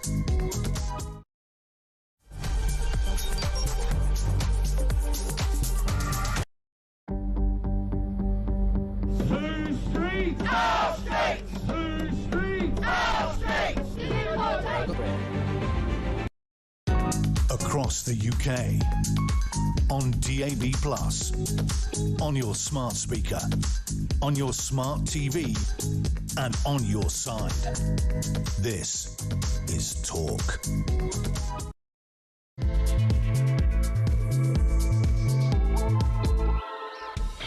Welcome back, or welcome along, my friends. Just gone 7 o'clock. It's Thursday, the 11th of June, and we're live across the UK with Talk. It is, of course, the home of common sense. It's a place where your views on the day's news are welcome and heard and reported and played and whatever. You can leave us a voice note, 0344 499 1000. You can send, you can make a call on that number as well, 0344 499 1000. You can send us a text, 87222. Start your message with the word talk. Yesterday, there was palpable horror, anger, revulsion, disappointment, unfairness, everything you could imagine about what happened in Belfast. The 30-year-old Sudanese illegal immigrant who'd come through the CTA scheme, backdoor for illegal immigration, trying to behead an Irish man, Stephen Ogilvie, in broad daylight. Revulsion. And let me start by saying, after a second night of unrest in Belfast, where, as we know, rioters, hooded in many instances, clashed with police near a hotel housing migrants, water cannons, bricks, bottles. I don't condone any of it. In fact, those mindless few, I think, degrade the message that needs getting through. Because what needs to be dealt with is how the government of this country, successive governments, I have to say, have ignored a massive issue. Migration, illegal migration, is happening in droves, and the people who are coming to this country, and I got slaughtered yesterday for saying this by some people, couldn't care. If you allow unvetted men into your country under the premise of, oh, he's escaping from Sudan, war-torn country. We have to come through 7 countries that aren't war-torn, hasn't brought his wife and kids, and is medieval in his approach to life, and he thinks it's acceptable to try and hack somebody's head off in broad daylight, then I think you are putting your people at risk. And I don't condone the violence or anything to do with it. But the question for you, Starmer, and other politicians is, if you don't deal with the root cause and you merely stand up and say, I don't condone the violence, it's awful. Yes, we all do, mate. But you have to look at why it's happening, because the British people needs to be heard. We're delighted to say good morning to the Deputy Speaker of the Northern Ireland Assembly, former leader of the Ulster Unionist Party as well, Steve Aitken. Steve, a very good morning to you. Well, I wouldn't use the good bit. I would just say morning, Germany. It hasn't been a great night at all. And You've just seen some of the clips there of the sort of violence. That's an area I grew up in Glengormley, and that's a terrible thing to say. But what you're saying about migration, what we're hearing time and time again, and I was out in the streets yesterday talking to our people, is the real anger that there is there about how did somebody who, first of all, arrived in France, didn't claim asylum there. Somebody who then arrived in Dublin, didn't claim asylum there, and suddenly miraculously ended up in Belfast and claimed asylum here. And look, many of us travel back and forth across the Irish border and go back, of course, across the Irish Sea on a fairly regular basis. I've been on a bus going down to Dublin Airport that's been stopped by Garda Síochána, and basically they've racially profiled everybody on the bus, and everybody they don't think that is, let's say, from the island of Ireland are either taken off the bus and checked. There are border checks. They're just not on the Northern Ireland side. But there are when you get off the ferry, because I've also been on the ferry going across from Larne to Cairnryan, and in Cairnryan, border agency were doing exactly the same thing. So people have real concerns about what's being done and what is going on and who's responsible for it. Look, we have an example. I'm the Speaker. We're looking at the Justice Bill in the Northern Ireland Assembly. And lots of questions have been asked about who's actually responsible. And what is happening is some of the local politicians here are doing a lot of slope shoulders. And they're saying, look, it's nothing to do with us. This is a Home Office issue. This is this issue or WhatsApp issue. People on the streets and people in communities, they're very angry at the rioters. They think somehow they're some kind of glorified cozy bear, whatever it happens to be. They're being whipped up by social media. They are not liked. There is no support for these people who are doing this in the street whatsoever. But it is fair to say as well... Jeremy, they're saying this is actually disguising what's been going on, and when are we going to get some answers? I'm seeing the Secretary of State this afternoon, along with my party leader. We're going to be in there and saying, like, what is going on here? How is this allowed to happen? How can there be a situation where the Irish Republic can stop people coming from Northern Ireland going south? And how can it be in a situation that the Home Office think they're more than happy to do it in Scotland, coming from Northern Ireland? Why is all this touchy-feely, we're not going to deal with this situation out there? Well, I think that, and I completely agree with you, and I like the point you made, because I would add a caveat that there were lots and lots of people who took to the streets who were not violent. There's always the mindless thugs, and they get, of course, the oxygen, they get the social media clips. There is deep, deep, deep frustration with a government that seemingly will not get to the root cause or even acknowledge, Steve, that there is an immigration issue. And I want to bring up with you something that I've said for 2 days. And, you know, some people didn't like this yesterday. I'm not in the business of doing anything other than speaking it as I see it. And that will be right in some instances and wrong in others. matters. If you allow unvetted men into a country who have not your values, your morality, your legality, your language, who, let's be perfectly honest, look at the grooming gang scandal, do not treat women and children in the way that we believe they should correctly be treated, who hold weapons. I've done this for a long time. When I saw that picture, I was sick to my stomach, and for the first time in my life, I said this yesterday, I was worried about my children, I was worried about my grandchildren. I was in the street yesterday morning and I was looking over my shoulder. That's ridiculous, right? But that is the reality, and it does not serve anybody for a variety of politicians, and I get the we don't condone it because I don't, standing up and saying, you're all far right, you're all racist, you're all a disgrace. I mean, that bloody... Do you know who Nuala McAllister is? Oh, I know. Yes, I know who Nuala McAllister is. And as the Deputy Speaker, she's one of the members of the Legislative Assembly who'll be there. Look, Jeremy... I mean, she said on the show yesterday, this is nothing to do with migrants. Michelle O'Neill, and tell me I'm out of order here, I know you will do, Steve, right? Is a member of Sinn... when you mentioned the word Michelle O'Neill, who's the so-called First Minister for all, and bearing in mind cannot apologise for the violence that the Provisional IRA did. She said there was no alternative. Thank you. You can spread your arms out, Jeremy. I can't. I'm a bit compressed in the space I am at the moment, but you're spot on there. But there's a point here that I think you haven't picked up on and be worth saying if you can get some answers out of the government, because we can't. Because not only do we have the problems of migrants, we don't have any, or illegal migrants, we don't have any control of being checked on and the rest of it. Has anybody asked the question about all the Russians who get visas to go into the Irish Republic and then disappear because there's no checks across them coming across the common travel area as well? You know, we're moving now to the... we're looking what's going across the whole of Europe. We're looking at the fact that the Republic of Ireland is seen as it doesn't spend any money in defence. Like, literally, it's like 0.002%. Don't worry, Keir Starmer overnight says he's going to increase defence by increasing taxes again. No, don't go there. Don't go there, Jeremy. I'm a veteran of the Royal Navy for 32 years. That is just complete... Allow me to say this another way. That is complete and utter waffle. And, listen, I've been a submarine captain. I could go on forever. We've got a government who... I was sat here 4 weeks ago, Steve, when it dropped that. For the first time in our history, our benefits bill, right, is greater than the money in which the Exchequer gets from people in tax who work. This government will not deal with the root cause of immigration, probably because they're worried about a certain demographic or ethnic group voting for them, and there's factual evidence to prove. In the last election, they lost 5 seats to Muslims candidates standing only on a Gaza ticket, right? What infuriates me is it is patently obvious that this country is on a precipice, and all I get, not from you guys, the politicians I've had from Ireland have been amazing. All I get from politicians on this side of the thing, on the left, is you don't understand how difficult these people's lives are, you don't understand how awful it is, you don't this, you don't... And I want to scream in their faces and go, why don't you ask working class, hard-working, alarm clock Brits how bloody hacked off they are, that they do everything correct and they're being left like dogs with nothing. That's what I want to say every day.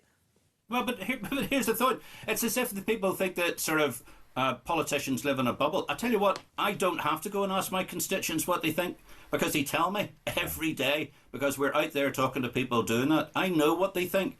I also, because I've got lots of friends in politics across the whole of the United Kingdom, I'm a proud unionist, but I know people in Scotland, England, Wales, and I know exactly what they're being told as well.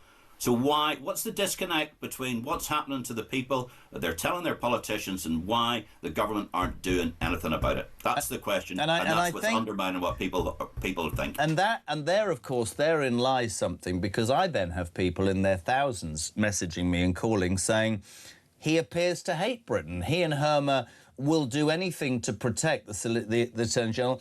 Perpetrators of crime, people who seemingly are anti-Great Britain, and that creates, it doesn't justify, Steve, in any way, but that creates the deep-seated anger that we've seen on the streets of Belfast for 2 nights. That has to be said. Look, let's talk about the whole Harbour situation, and I can give you an entire programme about the legacy process and how our armed forces have been thrown to the wolves, and how the legacy of the lawfare people, between throwing away islands we already own in the Indian Ocean, taking our members of our armed forces who put people on their lives on their every single day are now being prosecuted and trying to be taken into court. That is no way true. You wonder why our armed forces are demoralised? Just look at what the government's been doing. There is absolutely no... Is this the same government and Herma that wants to give immunity to the IRA while saying to people who donned the uniforms 30 years ago and maybe are in a care home, there'll be a knock on the door soon and we're going to prosecute you because you're an evil person? It doesn't stack up for me as... And maybe I sound old-fashioned, right, Steve? That's not what Great Britain was. I genuinely am beginning to not recognise my country, and I'm beginning to, almost in disbelief, to think that we have a government for another 3 years that is seemingly so at odds with millions of people in this country are on the edge about this. They are. Yeah, and we're made... And, you know, people would say to me, oh, you're coming out with these views, you're some kind of right-wing extremist or something. I'm not. I'm as a centrist as anybody. You know, people, you know, in Northern Ireland politics, I would be said to be as left as centre. But to tell you what I do want to make sure, I want to make sure our people are well looked after and feel safe. And right now, they don't. I couldn't agree more. Where does it end? I'm just going to give you this, by the way. Before you go, you'll love this. It's going to get you through the day. There's a story out this morning that immigration officials on the shores of England have been warned by their bosses that if they wear England badges or anything to do with England, it could be intimidating to people who have arrived illegally that they're detaining. That, my friend, sums up where we're at. Well, I can say I have seen examples of people who have, you know, people like us in the armed forces would always have those low-vis Union Jack things that we put on our uniforms when we're going places. I know people from the UK Border Force have been told to take those off. And, you know, if you can't even be seen to be representing your country, what is going on? You know what I'm going to say, don't you? You know the people that are being detained. Why are you coming if you hate my country so much? Then go somewhere else. Listen, Steve, I know you got to be away. Really appreciate your time. Please come on again soon. Steve Aitken, Deputy Speaker of the Northern Ireland Assembly and former leader of the Ulster Unionist Party. Great to hear from him. 7:15. 0344 499 1000. What are you waking up to? The second night of protests in Belfast. We don't condone it. Police clashing with rioters in hooded gear near a hotel housing migrants, water cannons, bricks, bottles. This all, of course, in response to that 30-year-old Sudanese animal who tried to behead Stephen Ogilvie. There has been outrage, naturally, but what is absolutely obvious is that, of course, nobody would condone what went on, right? Nobody.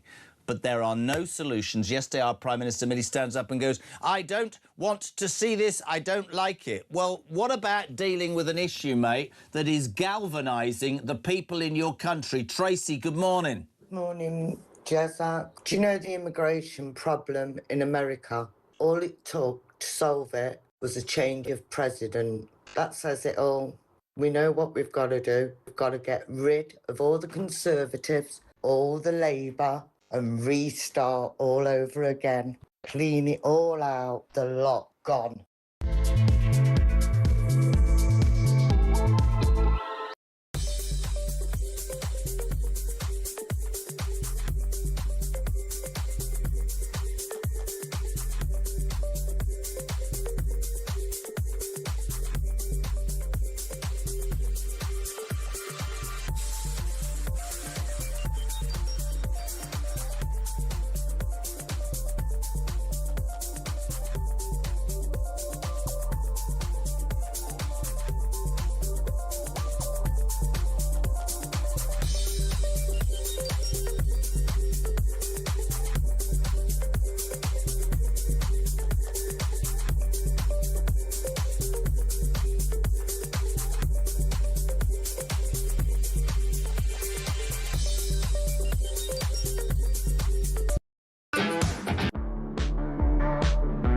Get to the calls now, and Kevin is in Basingstoke. Morning, Kevin. Hey. Kevin, what do you think of this cycling conversation? Well, you know what I'm going to do? I'm going to... disagree with me. Yeah. I mean, there's far more accidents caused by cars than bikes.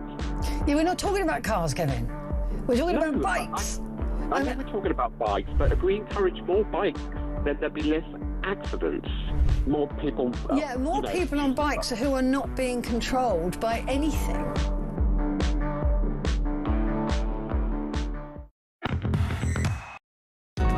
across the UK. On DAB+, on your smart speaker, on your smart TV, and on your side. This is Talk. Welcome back.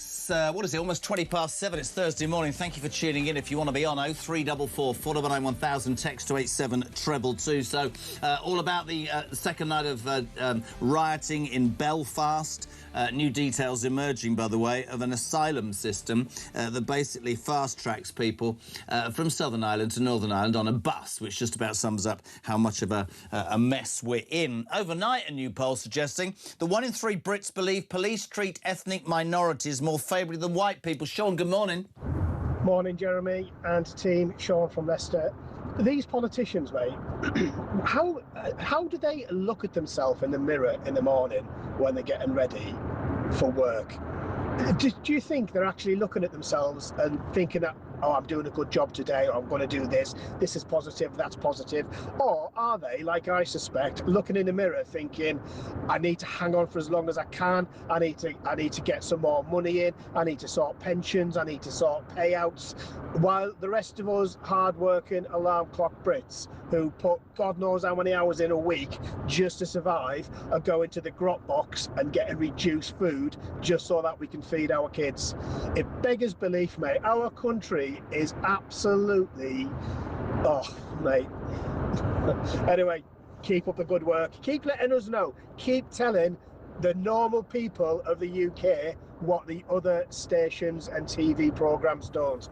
I'll do my best. Thank you very much indeed. 0344 499 1000, 7:20. Let's go to a good friend. I love having this man on. Commentator, a reporter, good top man. Mail on Sunday. Dan Hodges, good morning. Good morning. Yesterday's show, I know we were going to have you on, was naturally dominated by what happened in Belfast, and I'll make the point to you, Dan, before we get deeper into Starmer and stuff. Nobody can condone what they saw, but I'm guessing you would join most of us by saying that the British public are simmering and boiling. Violence is not the answer, but they're not being listened to, and this issue is not going away, is it? Well, I'd say a couple of things. I mean, certainly the issue is not going away. I mean, I've been on this programme many, many times, and we've discussed the broader issues of immigration. We've discussed the broader issue of illegal migration, the economic, cultural problems arising from that, and the failure of parties of all descriptions to get to grips with it. On this one, though, I would separate what the broader mood of the country is and the pictures that you're broadcasting this morning and the scenes that we've seen in Northern Ireland. Because I've been around the country a lot talking. I've been to sort of what's called the Red Wall. I've been to sort of north, south, east, and west in the country. People across the country are very, very angry. They're very alarmed. They're very obviously shocked, angered by the incidents that we've all been reporting the last couple of weeks. But they're not going out and doing the things that we're currently seeing on your on being broadcast on the screens at the moment. The people who are going out and, in my view, the people who are going out and committing the violence, who are burning their neighbours out of their homes, who are indiscriminately targeting people who are migrants, who they think are migrants, who are entirely innocent. I don't think they're doing this out of some sort of sense of anger at migration.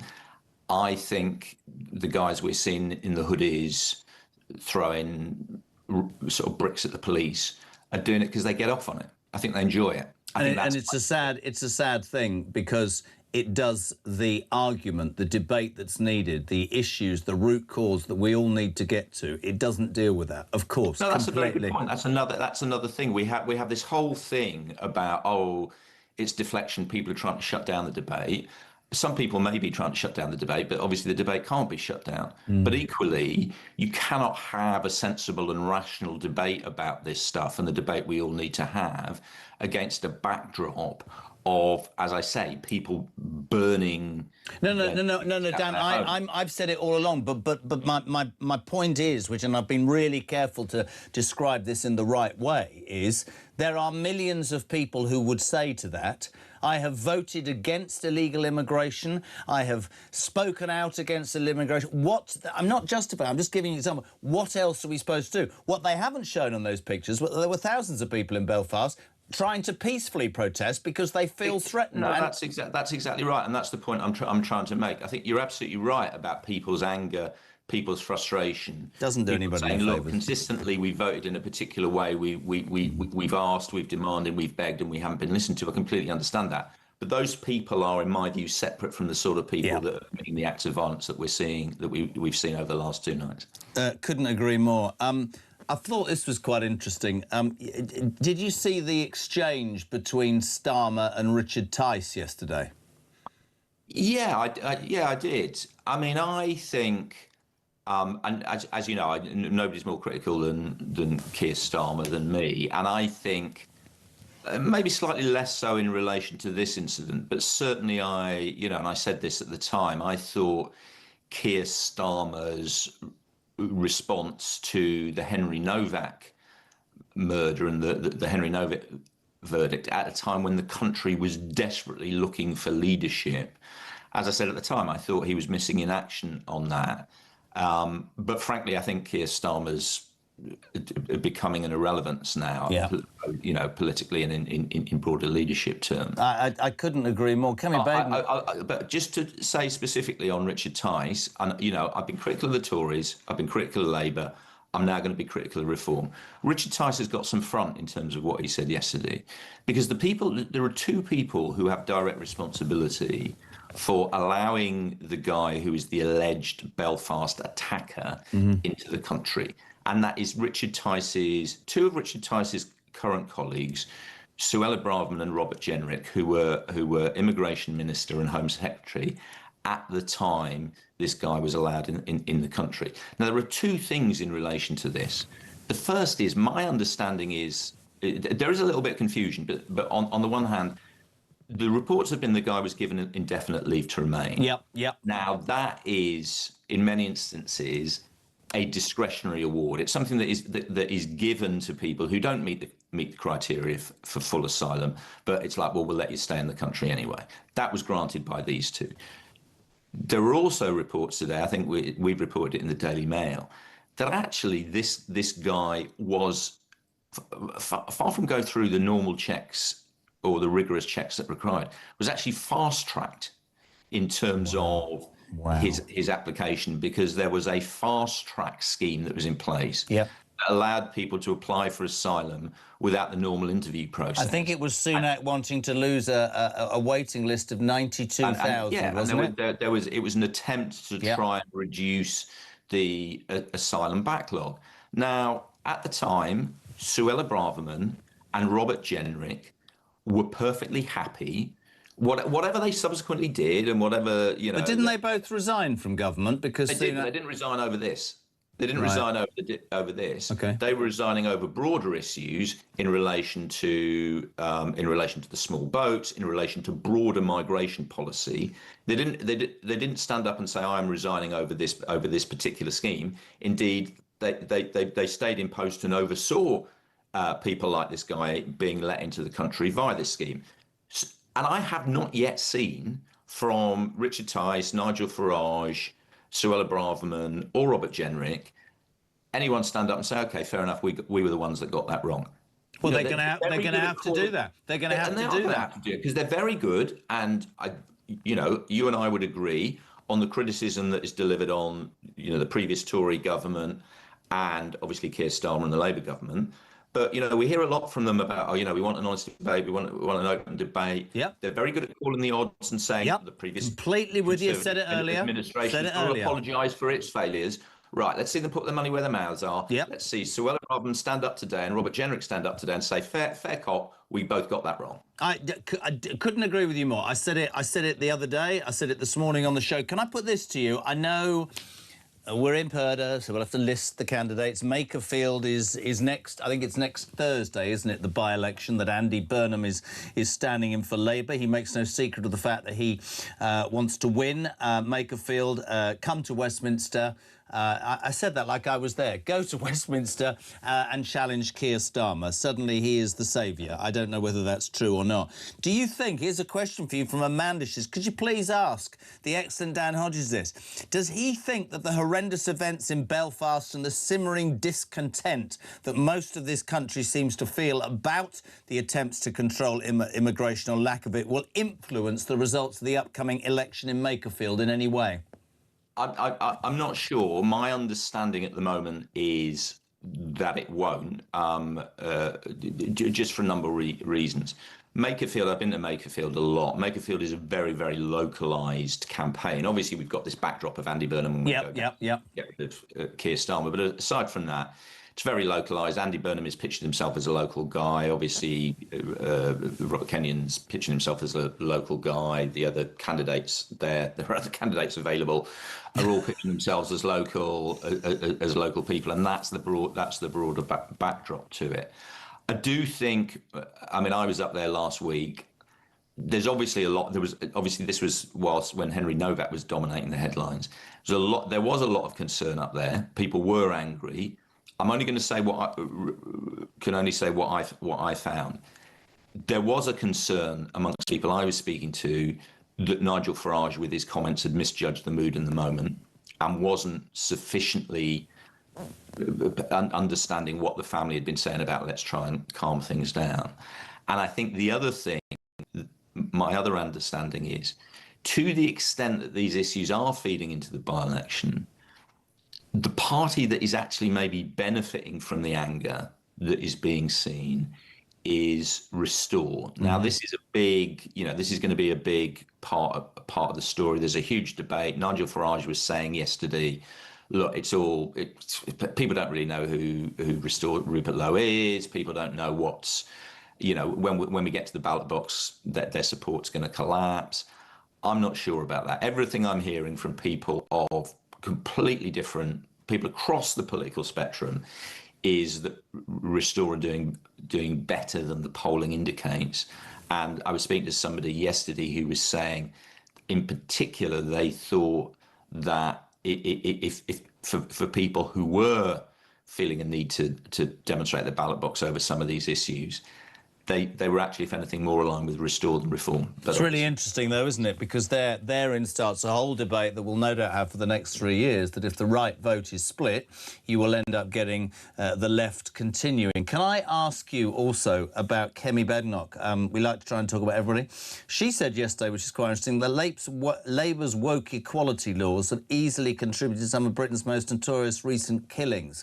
She obviously agreeing that there's two-tier policing, that woke laws are sending policemen and women out onto the streets with one hand tied behind the back. Would you agree with that? Yeah, I would. I wouldn't. As I said, I wouldn't use. I've said this before. I wouldn't use the term two-tier policing because we can't completely erase history. Obviously, we had a significant period, where it was very clear that there was racism in. But you know me. I'm straight with you, and you're straight with me. I accept that, but it's gone the other way, Dan. You've got to accept no, it's that's gone exactly the what I other was way. going to say. No, I completely agree with that. But we need the first bit, and the reason we need the first bit is just absolutely. Because I write for the Mail on Sunday and the Daily Mail. My newspaper was at the forefront of the campaigning around the time of the Stephen Lawrence incident, which drove a lot of the necessary reforms. So I'm not going to just sit here and pretend, I've said it every day. There was racism in the police in the 70s and 80s, but in my mind, with so much DEI, we have gone completely the other way. Right. Box ticking has taken everything over, and now there's no bloody common sense, man. No, exactly. And as you've said, as with so many of these issues, and Kemi Badenoch said it herself and was absolutely right, there's now been a major overcorrection to the point where, at the best, the police can't do their jobs properly. Yeah, absolutely. And at the worst, it ends up in the appalling instance that we saw with Henry Novak. And again, I've been completely clear. I've been critical of Kemi Badenoch in the past. I think Kemi Badenoch uniquely is of the main party leaders is the one that over the course of this has actually properly spoken for the country. I think she's the one who has got the tone absolutely right. Right place, right person, wrong time, mate, because her party's still toxic, isn't it? That's the fact. Absolutely. But if the Tories are going to recover, you've got to start with the leader. And I think, as I said, at a very difficult and dangerous time for the country, I think Kemi Badenoch has been showing leadership. Great, mate. Great to have you on. No news on how long Starmer will survive. It's all down to Burnham, I guess, right? Yeah, I mean, we're all this, I'll fight on. He won't. He's not. If he tries to, he's not going to be given the opportunity. So we really, and I've said it before, we really are in the end game now. Dead man walking. Dan Hodges, thank you so much indeed. Writer for The Mail and The Mail on Sunday. Listen, only fair when we're talking about Makerfield. It's next Thursday. We are in the business of just reporting. It's up to you what you do. Here is a previously recorded list of... This is a public service announcement, my friends. Jake Austin stands for the Liberal Democrats, Count Binface for his own party, Count Binface Party, Andy Burnham, of course, the Labour Party, Dan Clark, the Libertarian Party, John Dyer for the Independents, Ed Gemmell, the Climate Party, Paul Gould, the Independent, Alan Howling, Lord Hope, the official monster raving loony party, Robert Kenyon, Reform UK, Robert Pownall, Protect the Wild, Rebecca Shepherd, Restore Britain, Sarah Wakefield, the Green Party, Peter Ward, Rejoin the EU, and Michael Stanley, the Conservative Party. That's your list of candidates. Here we are at 7:35. We're live across the UK. It's Talk Breakfast, the home of common sense. Benedict Spence this hour, Rafe Heidelman-Koo. So many guests. Sarah Vine this morning as well. We'll go back to Ireland. It's all about that set night of clashes in Belfast. Rioters in headgear clashing with police, bricks, bottles, water cannons being used.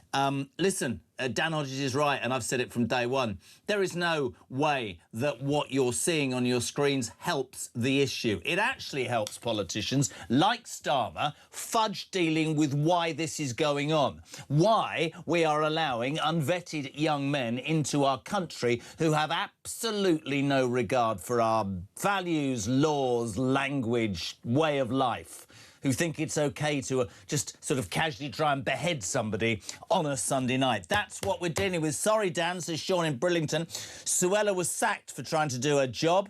Sunak sacked her. Jenrick resigned because Sunak wouldn't let him do his. The fast-track scheme was down to Sunak trying to clear the 92,000 backlog before he took the country into an election that he damn well knew he couldn't win. Morning, Jane. If I hear these politicians, especially Keir Starmer, saying unacceptable, what's unacceptable is somebody trying to behead a man in the street. What's unacceptable is a policeman telling a young lad that he's not been stabbed. What's not unacceptable is Rihanna White being stabbed on her way home. What's unacceptable is the 7/7 bombings where somebody went round and put bombs on public transport. What's unacceptable is the Manchester Arena bombings. Shall I go on? What's unacceptable is Lee Rigby. The Conservatives and Labour have got a lot to answer for.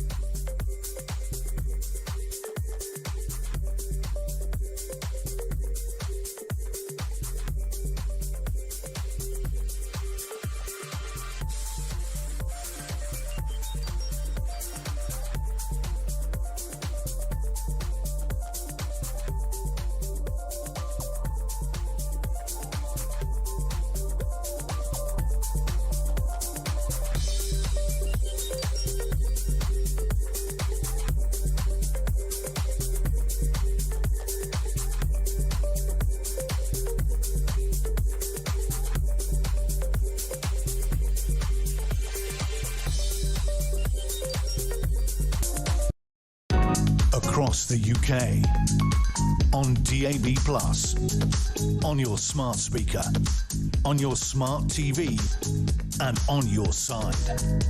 This is Talk. Welcome back, 23 minutes to 8 o'clock. This hour at Rafe Heidelman-Koo on the way. Benedict Spence as well. Your calls on 0344 499 1000. I just, in a sea of misery, I just read a text. I was just wondering if I could text on this number. I'm in Australia. That's from Bob House. What if he'd been a priest? He'd have been Bob Monkhouse. I'm sorry, it was rubbish. It's just the way my day is going. 0344 499 1000. Morning, Kev. Morning, Jezza. Hope you're well, mate.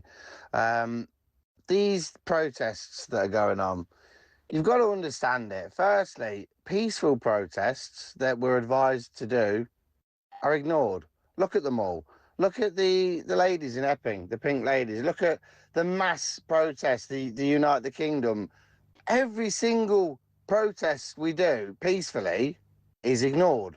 And if there's any trouble, then you're called far right. So you can understand why people have gone to these lengths. But I actually think the government want this. I really do. They want the division. They want people to do this because then you're all on CCTV. You're all likely to vote against Labour. They will therefore arrest you and hopefully put sentences on you. Please, people, just don't do it. Don't do it. Don't give them what they want. Anyway, mate, have a good one. Brilliant. How does he sound in the morning? What does he sound like at midnight? 0344 499 1000. Let's go to Belfast live. Alan, good morning. How are you? Hi, Jeremy. Good morning. I'll tell you why I'm calling. How much more does the British people in Northern Ireland need to take? First, there was Chris Donald in Glasgow. Yeah. Lee Rigby. Yeah. Then the Manchester Arena, 7/7 bombing. And then we're forced to live with people in our own communities who don't assimilate, who don't abide by the same laws. But we are forced. How much more does the people of Northern Ireland, Great Britain, need to take? The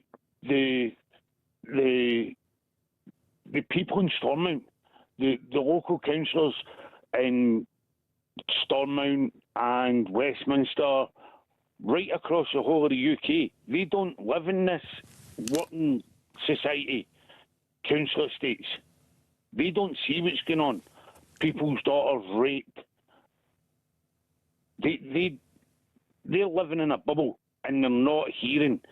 These rights is just the start. The government want the UK to break into civil war. Well, I don't know whether they do. I'm not. Listen, everybody's entitled to their opinion, but one thing I will say, I said it to Dan and I'll say it to you, the pictures that we're showing, water cannons, bricks, bottles, it doesn't help. It doesn't help the cause. It gives politicians an absolute right to stand around and say they're all thugs, they're all far right. What frustrates me is that we're seeing means that people like Starmer and his ilk, Jerry Bloody Adams, who tweeted this morning about racism, and Michelle O'Neill, the Sinn Féin boss of Ireland, the one who was part of the IRA, affiliated to the IRA, none of these people will give any of us any answers as to how they're going to deal with illegal immigration whilst thugs in hoodies are doing what they're doing. That is an absolute fact. Let's say a very good morning to Rafe Heidelmann-Koo. I love having this man on. He is a legend in many... What do you mean he's not ready? You've put next Rafe Heidelmann-Koo, man. Oh, they're having an argument. Oh, my God. Dean and Tommy are at it like a couple of... Wow. Morning, Andy. Morning, Jezza. Andy from Birmingham. Great show, mate. Absolutely first-class show. Unmissable. I've just seen your interview with Dan Hodges, and, like, oh, my God. I think he's obviously interviewing to be Burnham's client journalist, like the new Beth Rigby, as with Starmer. You only got to read what he's been, you know, I know, like, X's and everything, but he does use X a lot, and he's basically anti-reform, and now he's beginning to, like, big up Restore, because obviously they're against reform in that by-election. Sorry, mate, you might have to say all those names again.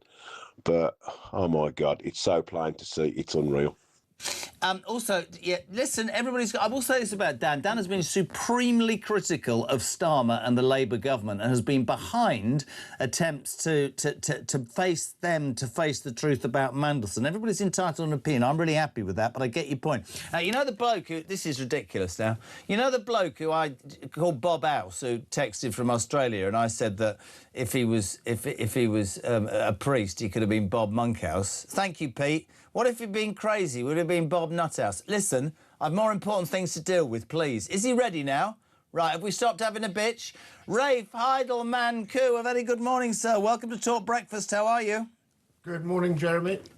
Legend. Yesterday, I let myself loose with the microphone, and I make no apology for it. I'd love your take on this. I fervently do not in any way condone what's happened. And in fact, you heard me just say that that is counterproductive to allowing or forcing politicians to simply put their heads above the parapet and tell us how they're going to stop this. But even I was open-mouthed. I'm always open-mouthed when I listen to Kevin O'Sullivan, but I was open-mouthed at 4:20 yesterday because after everything had happened, Rafe, there was a politician from the Alliance Party called Nuala McAllister who seems to believe that nothing that's happening in Ireland has got anything to do with immigration. Have a watch, have a listen. What is your feeling about what should be done about this? Because there is this kind of weird backdoor route into the UK via the border.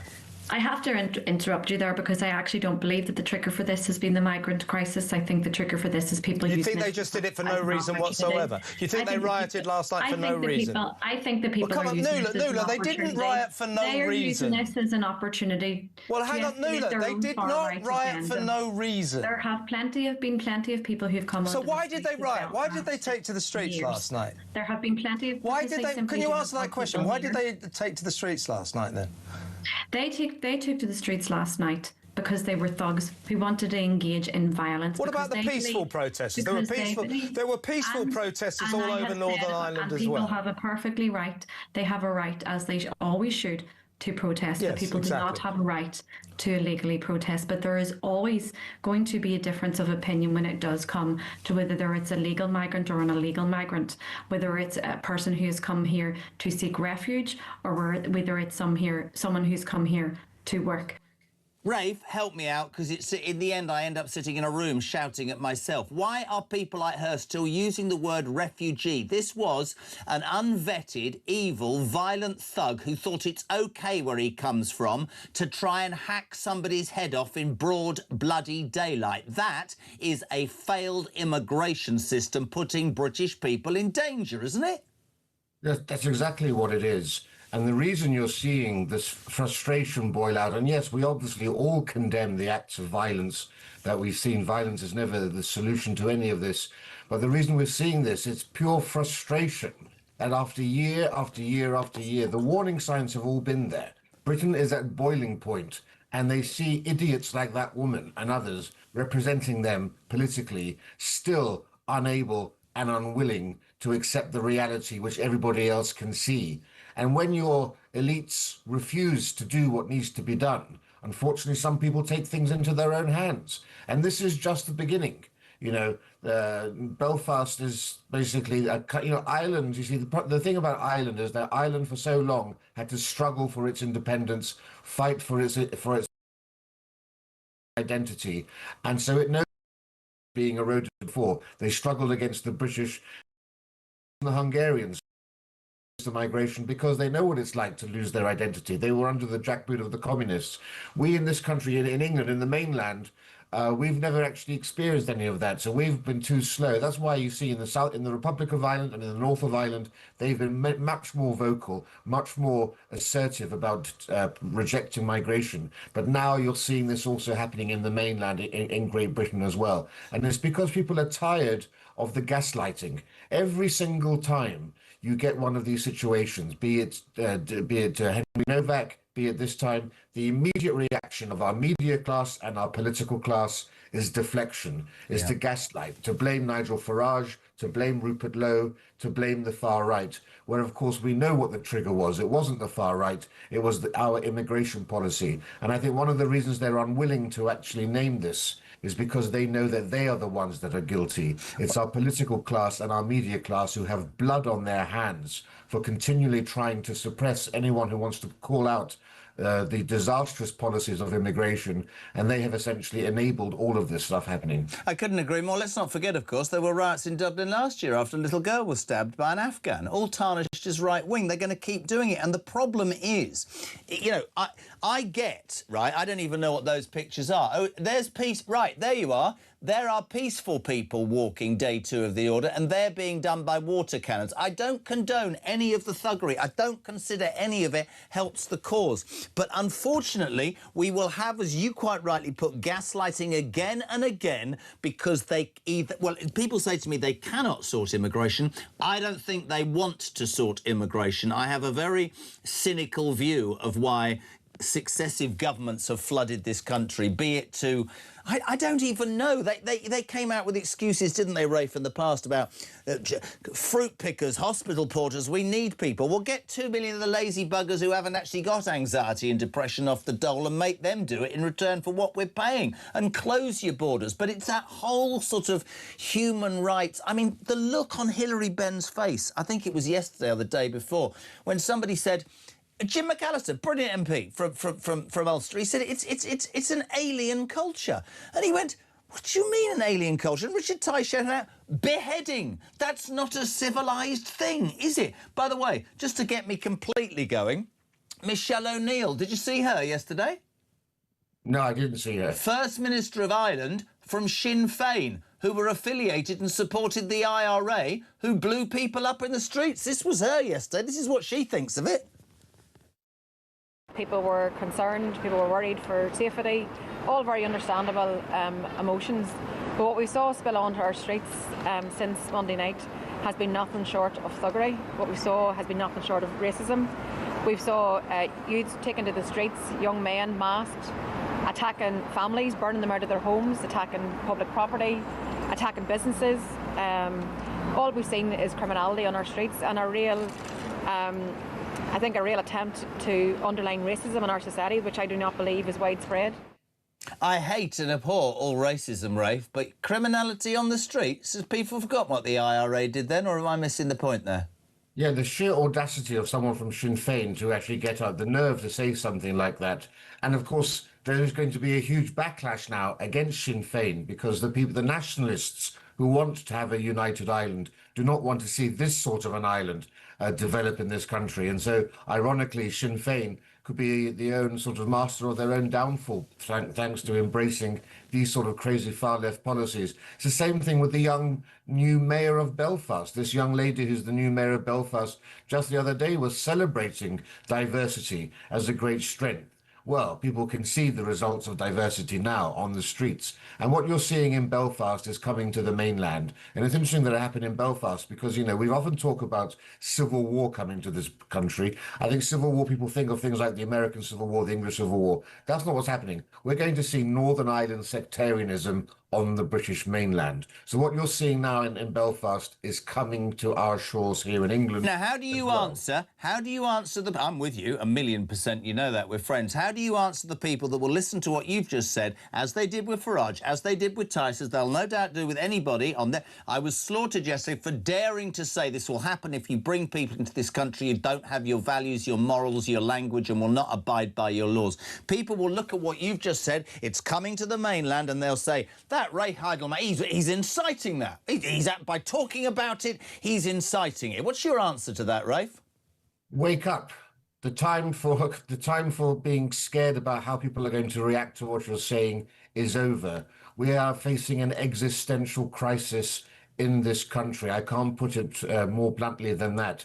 I don't care about being called racist any longer. Everyone knows I'm not racist. I'm a culturalist. I believe in preserving British culture and British identity. I don't mind living in a multiracial society, but the sort of multicultural society we've had where we've been too scared to say that the emperor has no clothes, those days are gone. And what really frustrates me about all of this, since, well, for over a decade now, and you get people like Kemi Badenoch and others now making very, very good speeches, but where were they? You know, 2010 is when the Tories came to power, and they've done nothing. The supposedly conservative government party in office, they could have reversed the equality law that, of course, she's now saying needs to go. They did none of that, and it's the political class who have to bear responsibility for all of this, and it's the hypocrisy as well, because people condemn Nigel Farage for inciting violence or whatever. Absolute nonsense. He spoke about cold rage. Well, I'm sorry.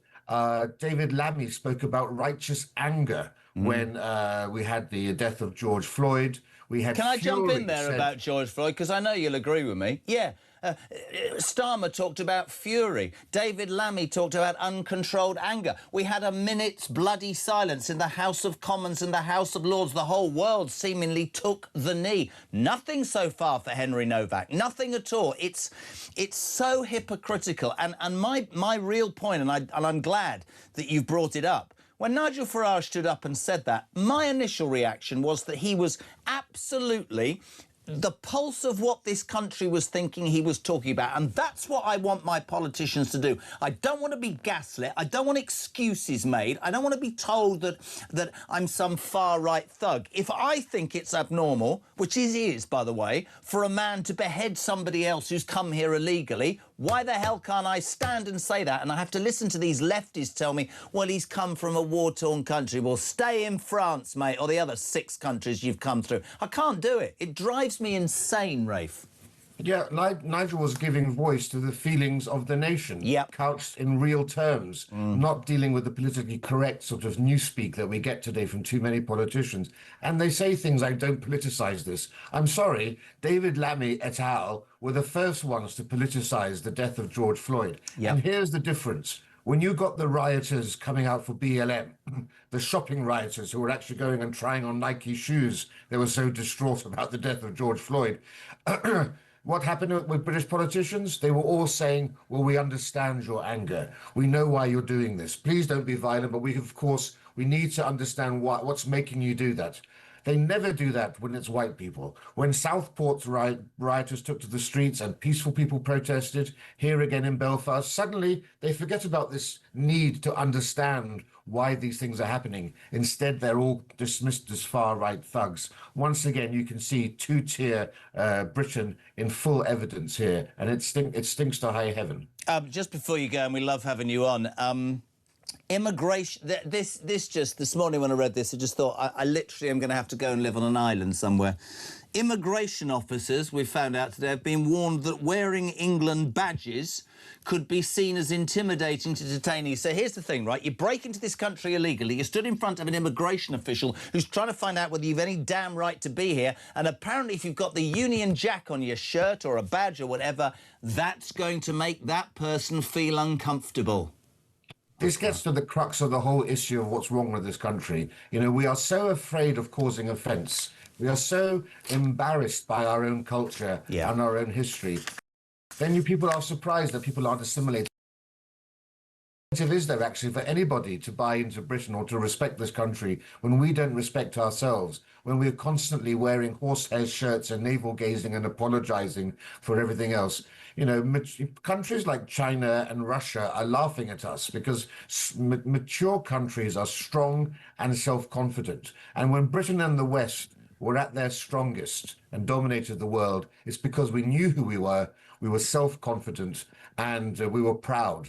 And now, of course, it's no irony that Britain and the West are at their weakest when we've lost all of those essential qualities. It's time we stop promoting minority cultures, and we were proud to promote the one culture that unites and unifies all people, and that's British culture. And for too long, we haven't done that. And we need to have, you know, we're all talking about identity politics. Well, there's one identity that applies to everybody, and that's our British identity. And I'm sorry if some migrant finds that unpalatable. You can, you know, you can go home to where you came from. Completely. Rafe, great, mate. Love having you on. We thank you so much. The audience agree with almost everything, as I do. Rafe Heidelman-Koo. Now, I promised you this. Nigel Farage, leader of Reform, will be on this show after the news at 8. Whatever you want to ask him, 8722 0344 499 1000. Nigel Farage is next on Talk after the news at 8 on the home of Common Sense. Nigel Farage next.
crown is facing its gravest test in decades, and the royalty from talk is your front row seat.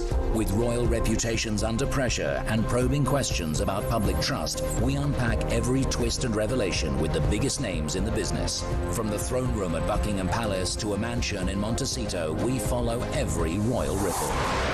Never miss a moment of The Crown in Crisis. Subscribe to The Royalty from Talk on the app or wherever you get your podcasts.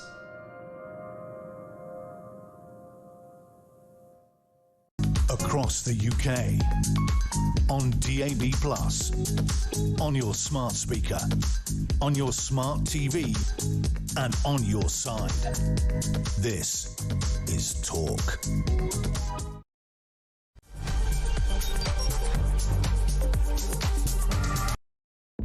You know, you have to remember that Peter Murrell has been the chief executive of the SNP for nigh on a quarter of a century. He's been with Nicola Sturgeon since 2003.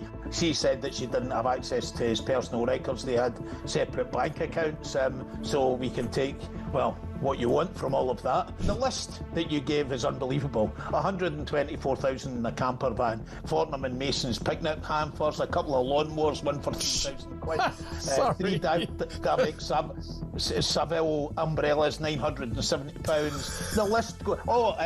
A wine coaster. I needed to look up what a wine coaster was. 3,500 quid.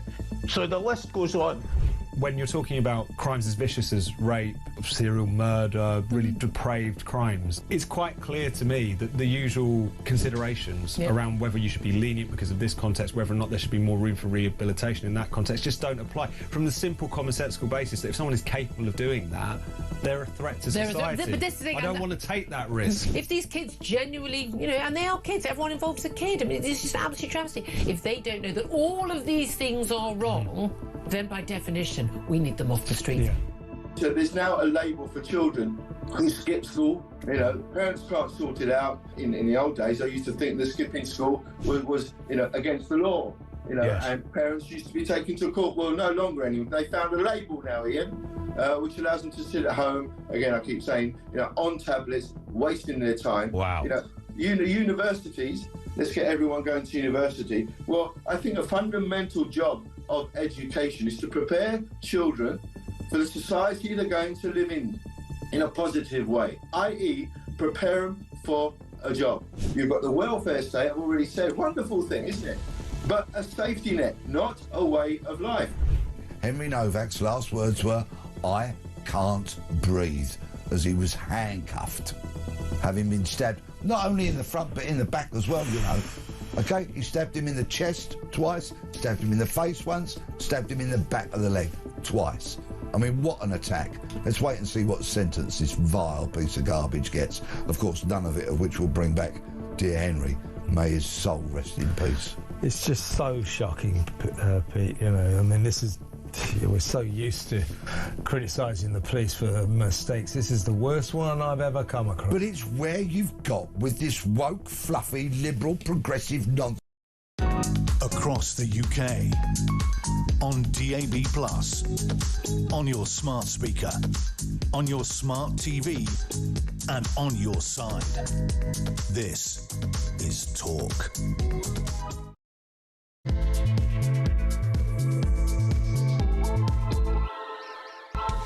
Welcome back or welcome along. Just gone 8 on Thursday, the 11th of June. You would talk across the home of common sense and where the alarm clock Brits come and have their say. As ever, we want you to be part of it. 0344 499 1000. Your text to 87222. We are reporting, of course, the second night of unrest in Belfast. Rioters in hoods clashing with police near a hotel housing migrants. There were water cannons, bricks, bullets, all sorts of things. And I make my point, I've made it all morning. We don't condone that. What that does, though, is that dissipates the argument and it doesn't allow or force politicians like Starmer to actually explain what he's going to do about a problem that is not going away. And yesterday I said the same. The show went nuts. I got slaughtered by people on the left saying, by talking about it, you're inciting it. No, I'm not. I'd never incite it or condone it. What I'm saying is this. They cannot hide their heads in the sand anymore. If you let unfettered men into this country whose values, morality, the way they behave, OK, to just run amok and what, attempt to behead somebody in broad daylight, that's not what we, the United Kingdom, has ever been about. Before Nigel Farage, and Nigel Farage will be on the show in 1 minute, I want to replay yesterday a caller, Rob. This went viral. This ended up in Fox News in America. It ended up in Australia. People were saying all around the world, that's what British people now think. Have a listen to Rob from yesterday. Morning, Jez. On my way to work, as normal. Listening to you talk about the thing that happened in Belfast last night, all the unrest. Well, yes, rightly, you shouldn't condone what happened. What else have people got to do? They're not listening. The political class are not listening. These people who are coming over here illegally, they're rapists, terrorists. They're coming over here. It's literally like putting a wolf in a sheep field. You are giving them a target-rich environment. You haven't vetted them. You've done nothing. All you've done is dump them in a place where they can wreak havoc. Where they come from, guess what? There's no law. If they can do literally whatever they like. They come over here, there's lawyers, of course, taxpayer funded, they get a nice cushy home, running water, Sky TV, gym memberships, bus passes. They can literally go where they want and create havoc. And when they do, the people that foisted them upon us, guess what? They say, don't get upset, don't do anything, don't go out and cause unrest. Well, I'll tell you what, mate, stop reaping, then you might not have to sow it, because this country is absolutely on the edge. They cannot take much more of people getting stabbed, raped, blown, foisted it upon us for the last 25, 30 years, ever since Blair said, I'm going to rub your noses in it. Well, guess what? What goes round comes round. And I think the political class have got a very, very, very big smack on the nose coming. It was very passionate. It created huge response. We say a very good morning to the leader of Reform UK, Nigel Farage. Nigel, good morning. Good morning. Well, that was very passionate, wasn't it, from Rob? And he's right to express that frustration. But you know, above all, what people want? Action. Yeah. We want some action. And there's none. There is literally none, other than just carry about your normal lives. Don't worry your poor little heads. Nothing to see here. And if you protest, well, we might have you sort of knock on the door for hate speech. Look, we know, and you've been very clear, that there were masked thugs again last night in Belfast. Now, you know, we've, of course, grown up with violence in Belfast for different reasons. None of us are condoning that. But you know what? The vast majority of people who were out on the streets on that first night were ordinary men and women, parents, grandparents, really scared, really worried. I mean, and don't forget, those older people, they've grown up through troubles. They've grown up through murder. They've grown up through bombings. They've now got a life of normality, and they do not want it threatened, and they will stand up to protect it. And you know something? In all the years that I've been doing this, it's over 30 years I've been involved in politics and current affairs and broadcasting. In all the years, I have never, ever known for Parliament, our MPs, members of the House of Lords, and the vast majority of mainstream media to be more out of touch with where the public is. Couldn't agree more. And you know, I was at pains. We've talked a lot, and I was at pains yesterday to say I would never condone what I saw. But I'm also, and I'm happy to be removed from this studio, right? Because I genuinely am never going to not say that the boiling and simmering revulsion and anger, the sight of a man trying to behead somebody in a society that we all live in, is not normal. And unfortunately, when you get that violence, you know this, Nigel, it allows politicians like Starmer to completely deflect and gaslight and not give answers. And we know why he won't give answers. I mean, actually, I'm going to ask you, is it because he hasn't got a bloody clue, or because he doesn't want to do it because, yet again, he's too concerned about alienating a certain voter type? What is it? Why doesn't he deal with what's in front of him? Well, certainly there is an open borders dimension to this. The hard left in Britain, the Greens, etc., these people believe that there's really no such thing as nation state, no need for borders of any kind at all. I mean, it's la-la land. It's la-la land. It's absolute la-la land. But of course, there's also a very large number of Labour voters who believe in good, normal, decent things. And that, of course, is why their poll numbers have collapsed since the election, because they're deserting them. But ultimately, here's the thing. In Starmer's second speech as Prime Minister in the House of Commons back in July 24, he, without any particular reason, talked about the European Convention on Human Rights and his absolute devotion to it. And that, of course, means its incorporation into the Human Rights Act 1998, brought in by Tony Blair, which made so many lawyers very, very wealthy. Very. And all the while you're tied to that, and all the while you have a judiciary who, oh, by the way, as part of being a judge, you have to write a short essay on what you've done for diversity. You know, oh, yeah.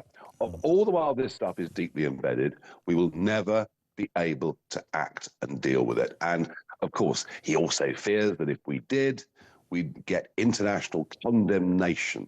Just as, of course, Tony Abbott, who was the Australian Prime Minister in 2012. Interviewed him, I have. You know, and he saw, you know, they had boats coming, very similar problem, big fears in Australia about the identity of these young men. And in the end, Tony just towed the boats back to Indonesia, and the whole world went potty. And guess what? You know this. And Albanese, who's a Labour politician, has kept that policy going in Australia, and they don't now have a problem. And the public in Australia have accepted that. The ECHR, it's interesting you brought that up, because I asked people if they wanted to throw a couple of questions at you. I hope you don't mind. Steve says, could you please ask Nigel what the time frame will be for getting out of the ECHR if, please God, he strides into number 10, because all I hear about, he says, is the civil service run this country, and all I want in Nigel is a man who will do something that needs to be done. Yeah, we have to get rid of the Human Rights Act in its current form, in particular the part of it that incorporates ECHR into law in this country. And I think the honest truth is that this is the first major thing that a reform government needs to do. One, because, and by the way, I do agree with Jonathan Hall, KC, who's our czar in charge of terrorism legislation. He spoke out yesterday and said something that probably you and I have said, which is immigration is now a national security issue. Yes. So we have to deal with it for that reason. But secondly, I do sense increasingly people in this country feeling that democracy isn't working, that they're being promised things at election that politicians actually never intend to carry out.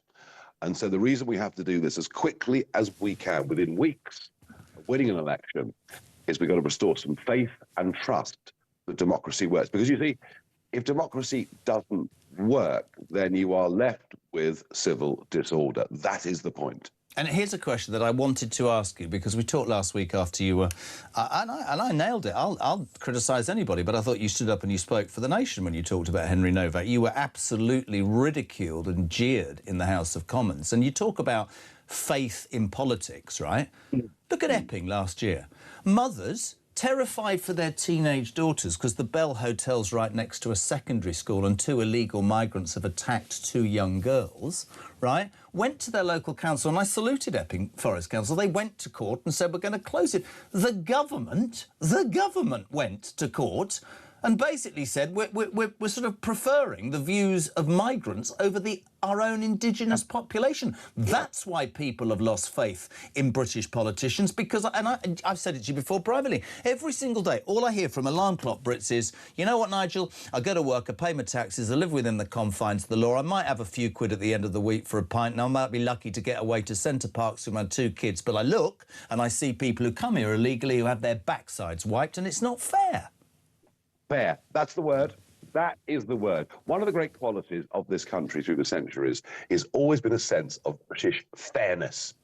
And now it's not fair. Now we have 2-tier policing. As much as the Prime Minister denies it, 2-tier policing written in code for our police to obey, which says, don't treat everybody the same, treat ethnic minorities with a higher priority than indigenous British people. And we have, as you say, people illegally coming into this country about whom we know absolutely nothing, other than some of them will do us great harm, and they go to the top of the social housing list. It's not fair. It's not right. And I really do think that talk about enough is enough because that's how people are feeling. And this government had better do something pretty damn quickly, but I doubt that it will. When you're there and you're saying these things, and it's based on what you believe, and you can feel the emotion of the people in this country. Somebody asked me about you the other day.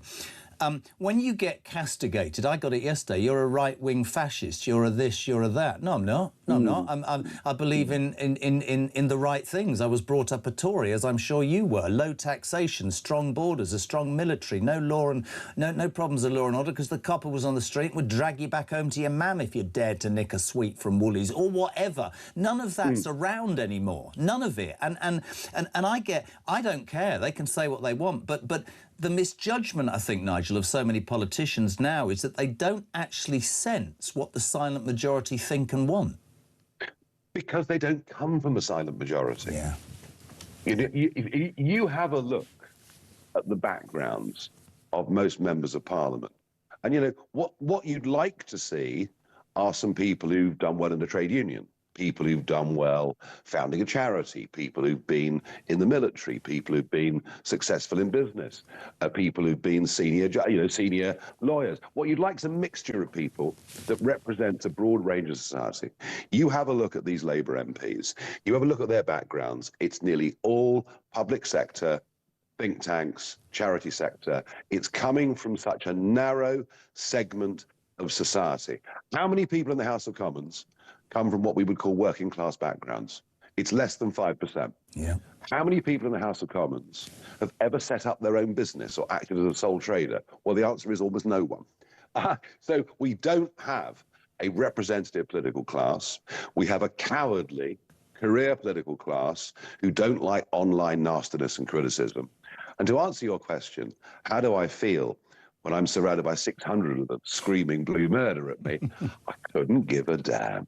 I saw the look on your face, and I loved the comment. If you missed it, by the way, Nigel said last week that as he left, one of the oldest MPs leant in and went, "Farage, I think you've lost the House, but won the bloody country, dear boy." Yes, he did. He did. And I think he was right. Without... Certainly. Yeah.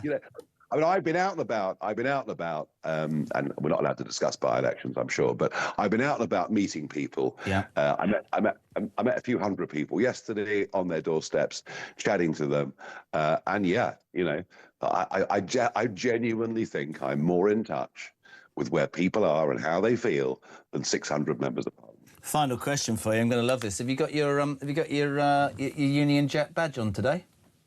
I've got Union Jack socks on. Not allowed.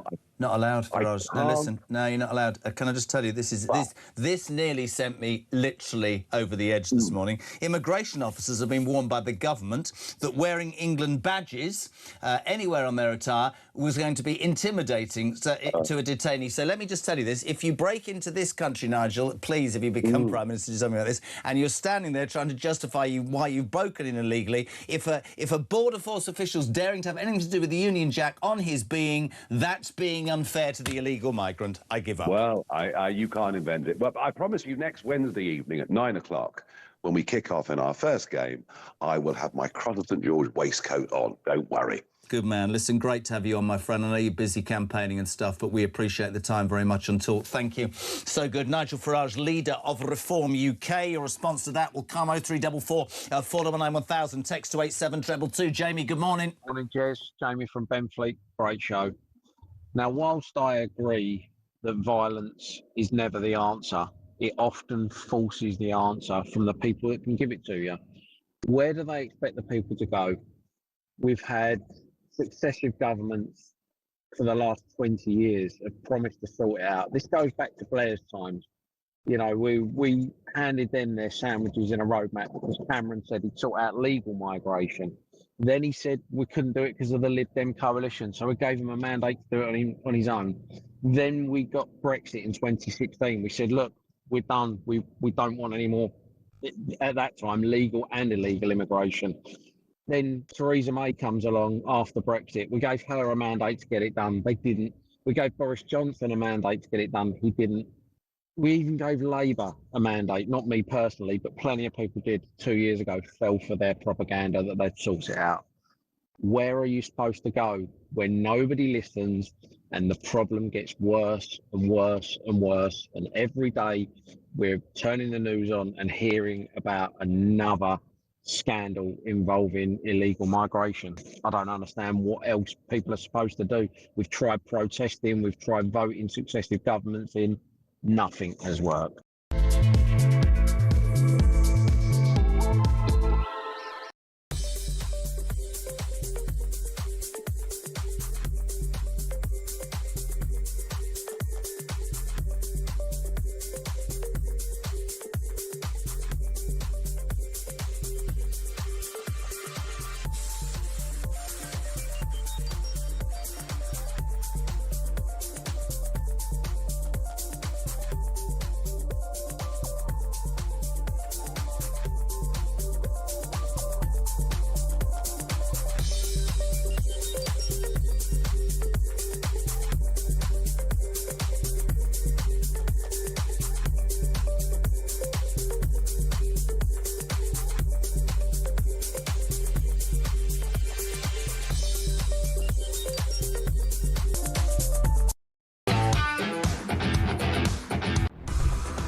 Some breaking news this morning revealed that under the Terrorist Act, 242 people were arrested in the year to June of this year. That's something you can indulge in as to all the people who aren't going to prison because, well, there's no prison spaces. So this is a Talk exclusive we've been looking at.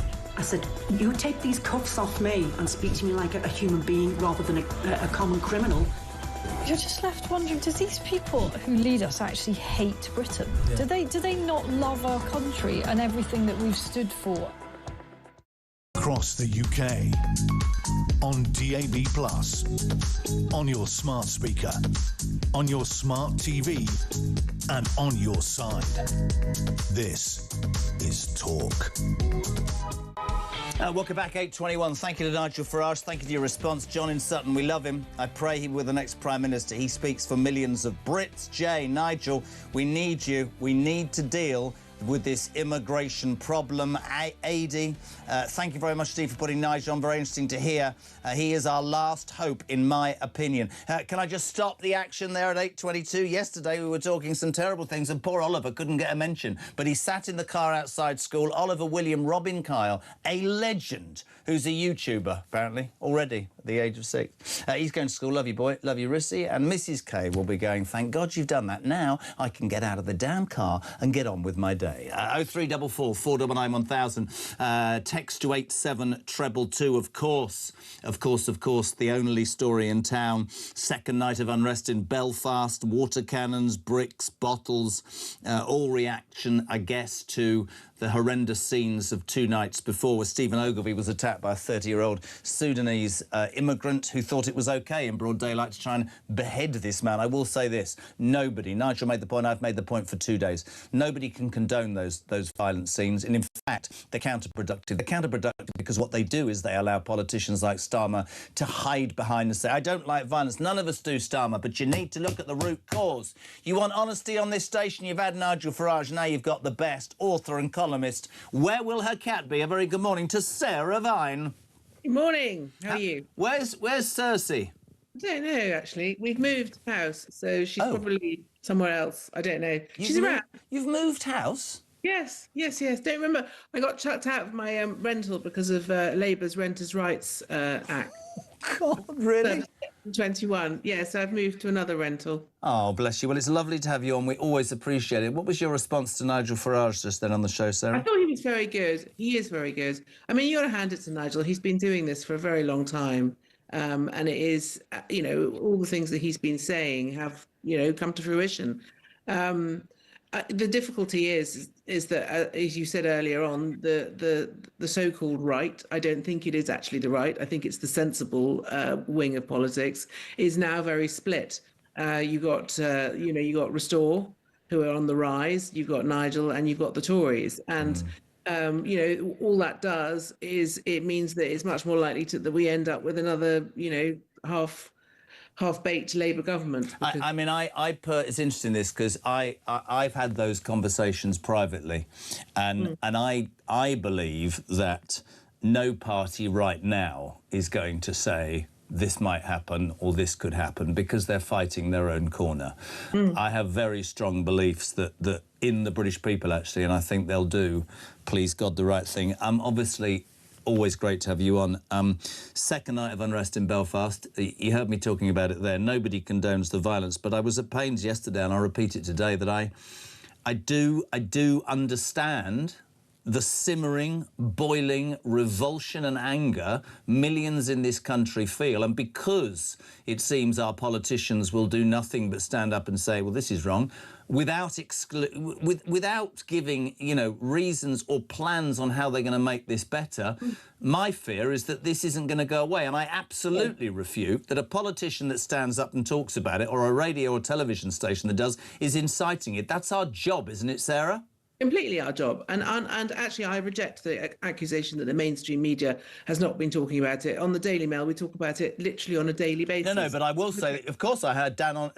listen, I'll be honest. The Times, the Telegraph, the Mail, Talk and GB, and I don't usually name other stations, but yesterday morning from 6 till 6:45, because I've got screens up, the BBC was inundated for 45 minutes with the referee from Somalia that Trump wouldn't let into the World Cup. Oh yeah, yeah. No, I mean the media has been talking about this for a long time. Yeah. These people are frustrated. They are furious. No one is listening to them. No one listens to them. No one takes their opinion seriously. If they say anything at all, they're accused of being racist by as people who probably don't even. Who live in houses not anywhere near this kind of violence or this kind of behaviour. Do you know what I mean? They're completely isolated from it. The thing is, people take to the streets when they have no other choice, and that's what we're seeing here. We need to come out of the ECHR. That's something that both the Conservatives and Nigel Farage have said. It is a huge, massive problem. But one of the things I don't understand is why is it that we allow any men from foreign countries into this country? Because actually, if you look at the situation around the world, the only people who might actually need some help are women and children. If it was women and children coming over, I might have some sympathy. Darren Jones said that 90% of the people arriving on boats are women and children. I dared to venture that wasn't right, and it went viral yesterday. That's complete, I nearly said the wrong words. Rubbish. Not true. No. And if you look at the way women are treated in the countries where a lot of these people come from, yes, Afghanistan, Syria, the reason they behave in the way they behave is because they treat their women appallingly. So you have to ask the sort of cultural differences. This idea that women are just sort of chattels and possessions, you do what you like with them. Precisely, and that's my whole point, that they use... I mean, did you see the woman with Kevin O'Sullivan last night, the Irish woman, Nuala... yeah. Did you see that? She went, it's not because of migration. Yes, it is because men who come from... It might be war-torn, with a completely different view of how to treat women or use swords are coming in here unvetted. So bad men who are probably not welcome in their own countries because they've probably done bad things there are coming here and they're being treated as though they were sort of, some sort of precious little babies. They're not.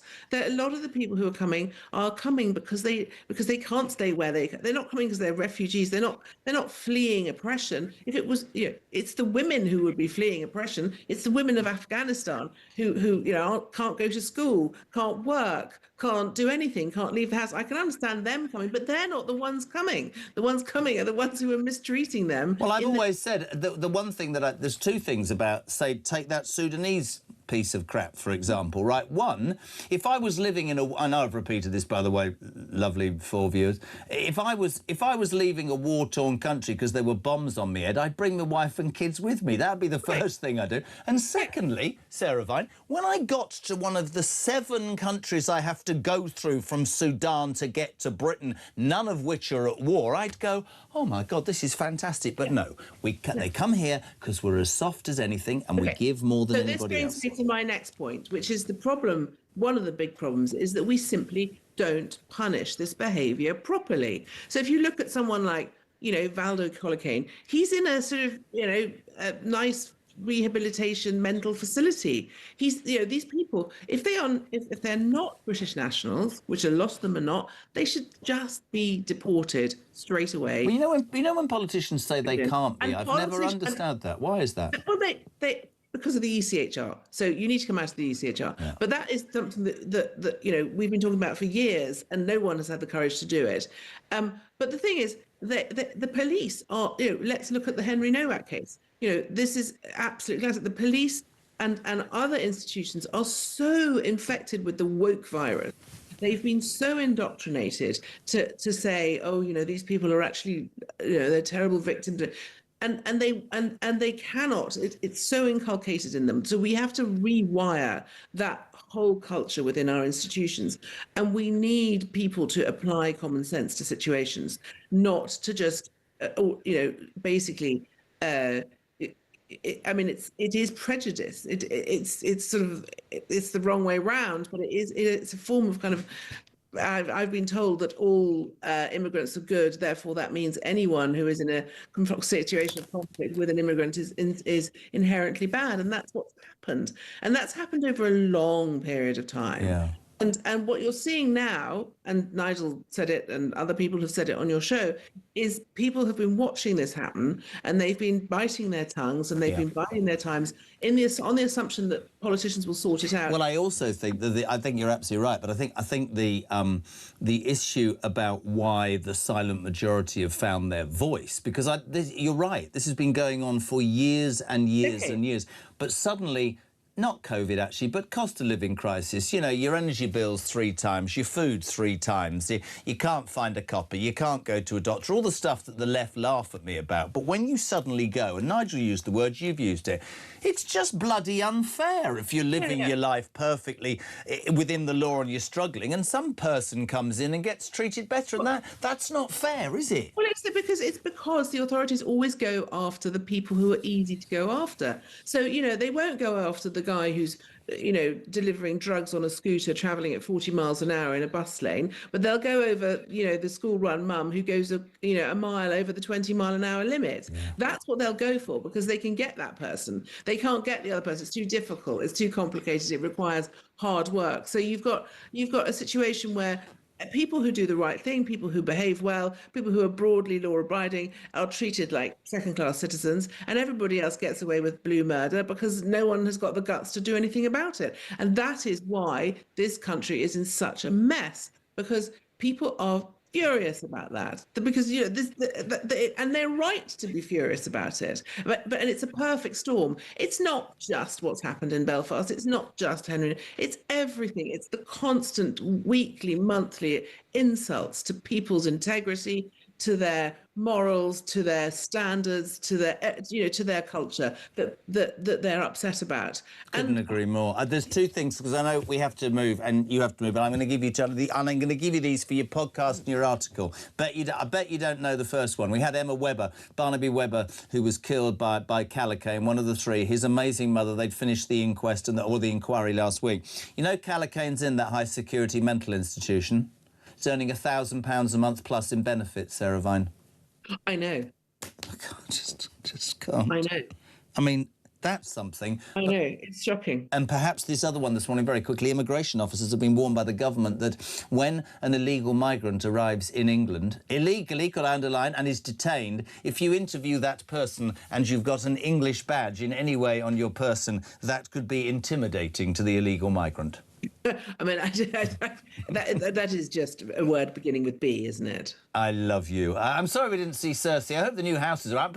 I like the curtains. Anyway, it's a good start to my morning. But they're not my curtains, but Thank you so much. We love having you on. Sarah Vine on Talk Breakfast. Thank you very much indeed. Coming next, we have Samara Gill, and we'll talk also to Christian, our undercover reporter, who was out and about in Belfast last night. All of that after this break. We're coming back.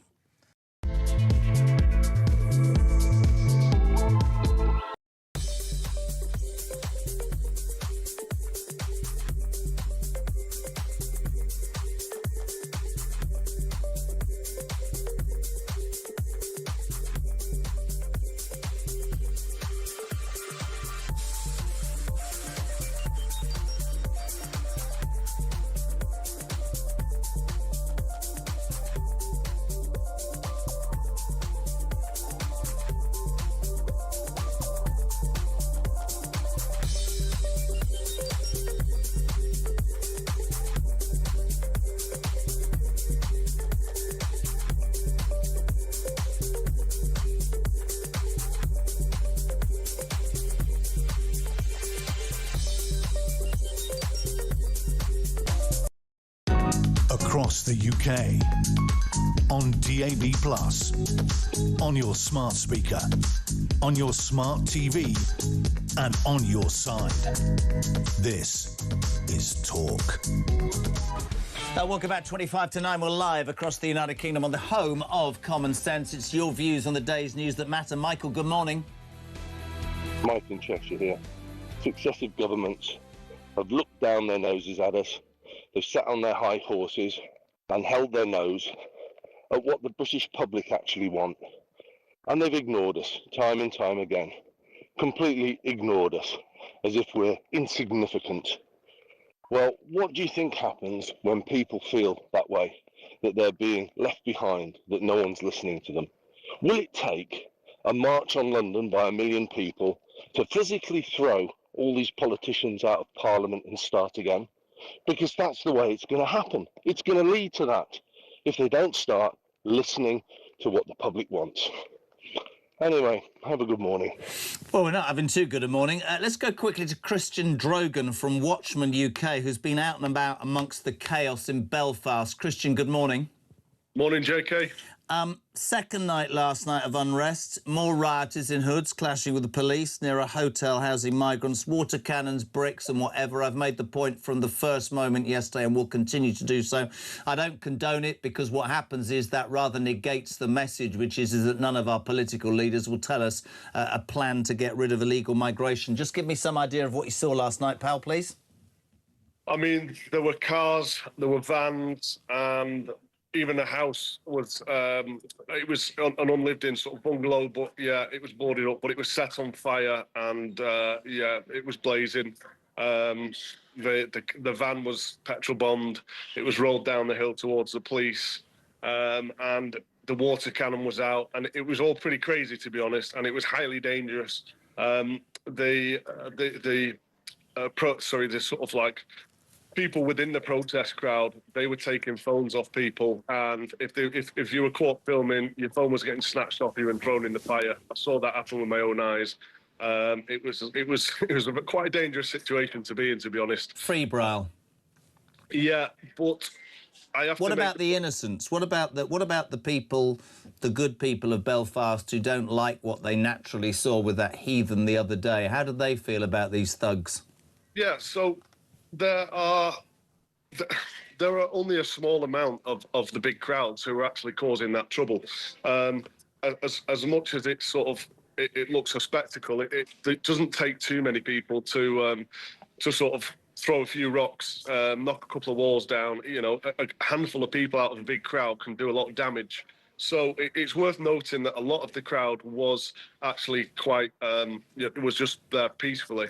Now, there were some people there who obviously had very bad intent. You know, block paved driveways were being ripped up for bricks. It just doesn't help anybody, does it? No, not at all. And that's my point. You know, we I mean, I've said it all along.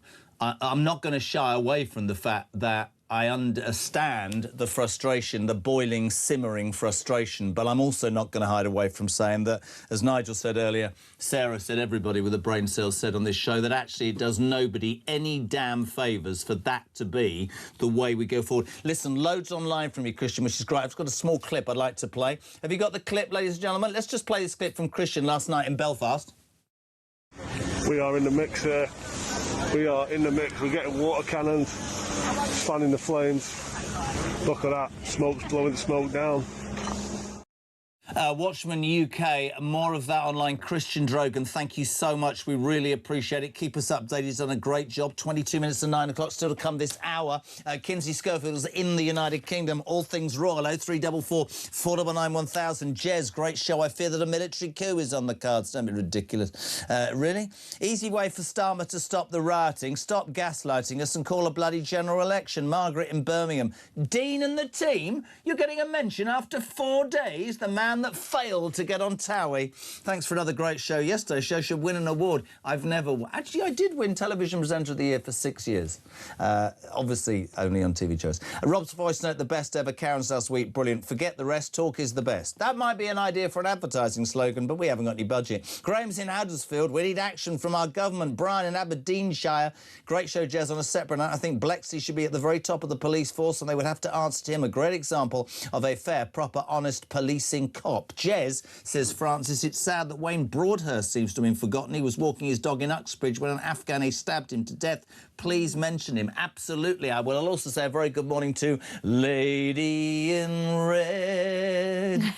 Hi, Jeremy. How are you? Is it red or is it sort of orange? I don't know, actually. Do you care? Whoever's watching, be the judge. How are you? Good. I'm great. It's interesting to mention Wayne Broadhurst. Obviously, we can't talk deeply about it because it's still an open case, but he was murdered by someone living in a HMO while he was walking his dog. That's what we can say. And I'm actually talking to some people at the moment who know him.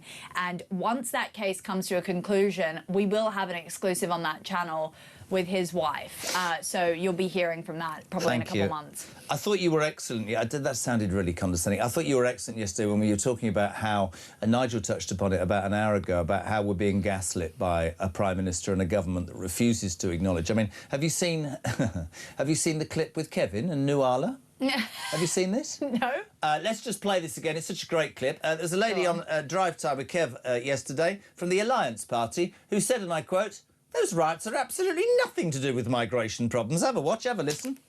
What is your feeling about what should be done about this? Because there is this kind of weird backdoor route into the UK via the border. I have to interrupt you there because I actually don't believe that the trigger for this has been the migrant crisis. I think the trigger for this is people using it. You think they just did it for no reason whatsoever? You think they rioted last night for no reason? I think the people are using this as an opportunity. They didn't riot for no reason. They are using this as an opportunity. Well, hang on, Nuala, they did not riot for no reason. There have been plenty of people who've come. So why did they riot? Why did they take to the streets last night? There have been plenty of. Why did they? Can you answer that question? Why did they take to the streets last night then? They took to the streets last night because they were thugs who wanted to engage in violence. What about the peaceful protesters? There were peaceful protesters all over Northern Ireland as well. People have a perfectly right. They have a right, as they always should, to protest. Yes, but people exactly. do not have a right to illegally protest. But there is always going to be a difference of opinion when it does come to whether it's a legal migrant or an illegal migrant, whether it's a person who has come here to seek refuge or whether it's someone who's come here to work. So, Marigo, what chance have we got when elected politicians will try and gaslight us into thinking that the troubles in Belfast that we don't condone are nothing whatsoever to do with illegal migration? I mean, in that clip, it's astonishing. It's shocking. She's literally calling for people to side with the illegal migrant in this situation and empathise with him and his migration status. Well, no, thank you. Honestly, it's so interesting how and this is why I am so upset about the fact that it did get violent in Belfast, and it has, because they know that they can use this to now weaponize everything and change the discourse into talking about the protests, the violence. Exactly what Starmer did yesterday. Did not talk about the root cause, did not talk about the man who thought it was going to try and behead somebody, talked about the violence. Exactly. It negates the message. Absolutely. And, you know, now we're seeing social media be blamed. Apparently social media is the villain in this whole situation. Why is that? Because apparently there's been a lot of misinformation spread. Well, I don't know, because that video that we saw on Tuesday morning seemed quite real to me. Yeah, it wasn't AI, it wasn't manufactured, and this is all off a real video, something that really happened. Thank God Stephen Ogilvie, who was the victim, is now in stable condition, we're hearing. He is not on death's door like we thought he would be yesterday. I mean, I don't know if the pictures that I saw online are verified, but what I did see is someone who's been absolutely slashed across the face multiple times in one of the most horrendous and insane attacks. They took one of his eyes out. He's blind in one eye. Yes, and he was disabled. We're hearing that he was also a schizophrenic as well. This was a really, really vulnerable man that was attacked on the street. So we do need to take time to think about him and how his family is feeling. But yeah, social media being the villain. I tell you what you'll now see after this, a crackdown on free speech, a crackdown on social media, them trying to censor things, them trying to paint everyone as the horrible, horrible far right and all that. And there absolutely is the far right involved in this, and I condemn them. But there's also, as you always say, you know, regular people that are concerned, and that's the issue. So, yes, they're now going to use this to suppress us. Just to also give my award for biggest plank, excuse the pun, Kev, of the week by a mile. I could not believe this. Do you know who Michelle O'Neill is? Yes, I do. First Minister of Ireland from Sinn Féin, affiliated to the IRA, who used to blow up people just for laughs. She said, this disorder on the streets is an utter disgrace. Go look in the mirror, love. She also, when questioned by another news channel, which was a right-wing news channel, about how she feels about, you know, because she's the one who's presided over the porous border between Northern Ireland and Ireland. She's the one who's had a very open to migrants policy. She said, fake news, stop giving your monologue to me. I don't want to hear it today. Today's not about immigration. The discussion should not be centred around that. I mean, the tone-deaf nature of some of these politicians. Absolutely. And also just a new poll suggesting overnight that 1 in 3 Britons believe police treat ethnic minorities more favourably than white people. We wouldn't have been able to say that a few years ago. That would have been racist. But that poll is proving it's a fact. No wonder people are hacked off. So we're hearing it from the inside. Alison Pearson of Telegraph fame actually had an email that was sent to her from Southampton Police, the same police that dealt with the Henry Novak case, and they said, or this sergeant said, that they are told that they must basically show up to a scene and deal with different ethnic minorities differently. And they tried telling me that Farage is wrong to say there's two-tier policing or that he's trying to incite violence. No, he's reporting on what's happening. Final thing, you wonderful lady, please be on every day. Immigration officers. Now, if you break into my country, not that you are because you're Australian, you're here legally. If you come here illegally and you're being interviewed by an immigration border force official, Samara, if that official has got anything to do with the United Kingdom, maybe a badge or a tie or a pair of socks, that could intimidate the illegal migrant and will get you in trouble and you might lose your job. That's where we live.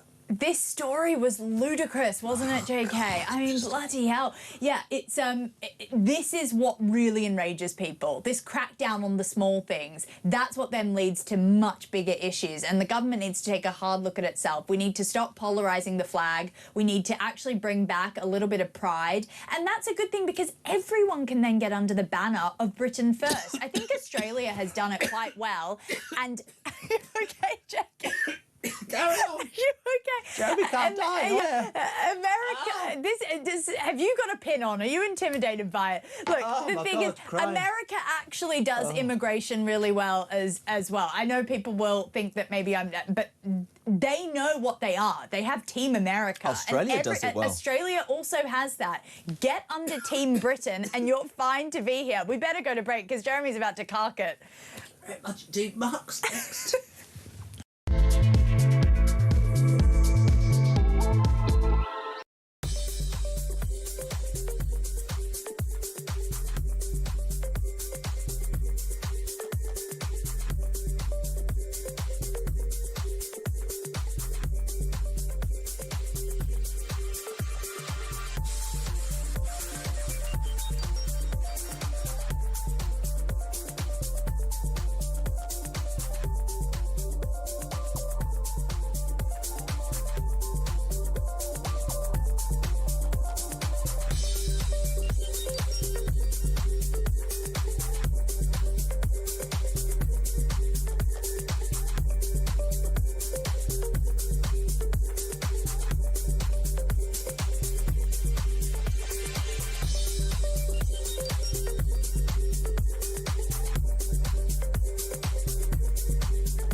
Good morning to you. This is Talk the Home of Common Sense with me, Julia Hartley-Brewer. Just breaking news in the last couple of moments. Extraordinary news. Not just that the police have arrived at the Sandringham estate where Prince Andrew, as was now Andrew Mountbatten Windsor, is currently living since being thrown out of the Windsor estate. The police have arrested Andrew Mountbatten, Windsor. It's an extraordinary, extraordinary revelation. And certainly what's been contained in the Epstein files has released in the last few weeks. It's his 66th birthday today. What a birthday present that is. Across the UK, on DAB+, on your smart speaker, on your smart TV, and on your side. This is Talk. A very good morning. Welcome along. It's 11 minutes to 9. We're live across the United Kingdom. Now, after 2.5 days of talking only about the horrors of Belfast, I'm taking 10 minutes out because my favourite lady has flown to England. I'm not going to con you into believing that it's to see me, because she's got more male attention than anybody in the history of the world. The wonderfully supreme Kinsey Schofield. Hello. So good to see you, JK. You look so well, mate. Everything okay? Everything's great. You left California. How's it over there? It says, is it as mad as this place? Because this place is just, oh, no, mate. I mean, it is. I did have some people that work in government say to me, reach out to your contacts there and make sure it's safe before you get on an airplane. They said that to you about the United Kingdom in America? Yes. Some American law enforcement said, are you sure it's a safe? You reach out to some of your contacts because... What do Americans genuinely... What do Americans think when they look at the United Kingdom? Obviously, we'll talk Ros, but, I mean, essentially, in the last 3 days, we've been debating the fact that we allow people into this country who think it's OK to try and behead somebody in broad daylight. And you have a president who, love him or loathe him, said, I'm going to do something about illegal migration, and he damn well did do something about it. Right, but we also had several presidents that didn't. Under Joe Biden, over President Obama, I know he's fondly remembered, but President Obama also let some pretty sinister people cross our borders. So I do think that we have a better handle on it. I think that the UK needs to be more aggressive, less talking about it, and, you know, hurting some feelings. You're going to hurt some feelings. Well, I think that's a really salient point, because we don't seem to have any politicians who have gone, I'm going to be unpopular. 50% of the population, a bit like Trump, are going to think I'm the devil incarnate, and 50% are going to think I'm the Lord God Almighty, right? That's the way it is. Right. I mean, my cabbies here have been... My cabbies here? Have been so precious, and they're, you know, I've had several say, we need Nigel Farage.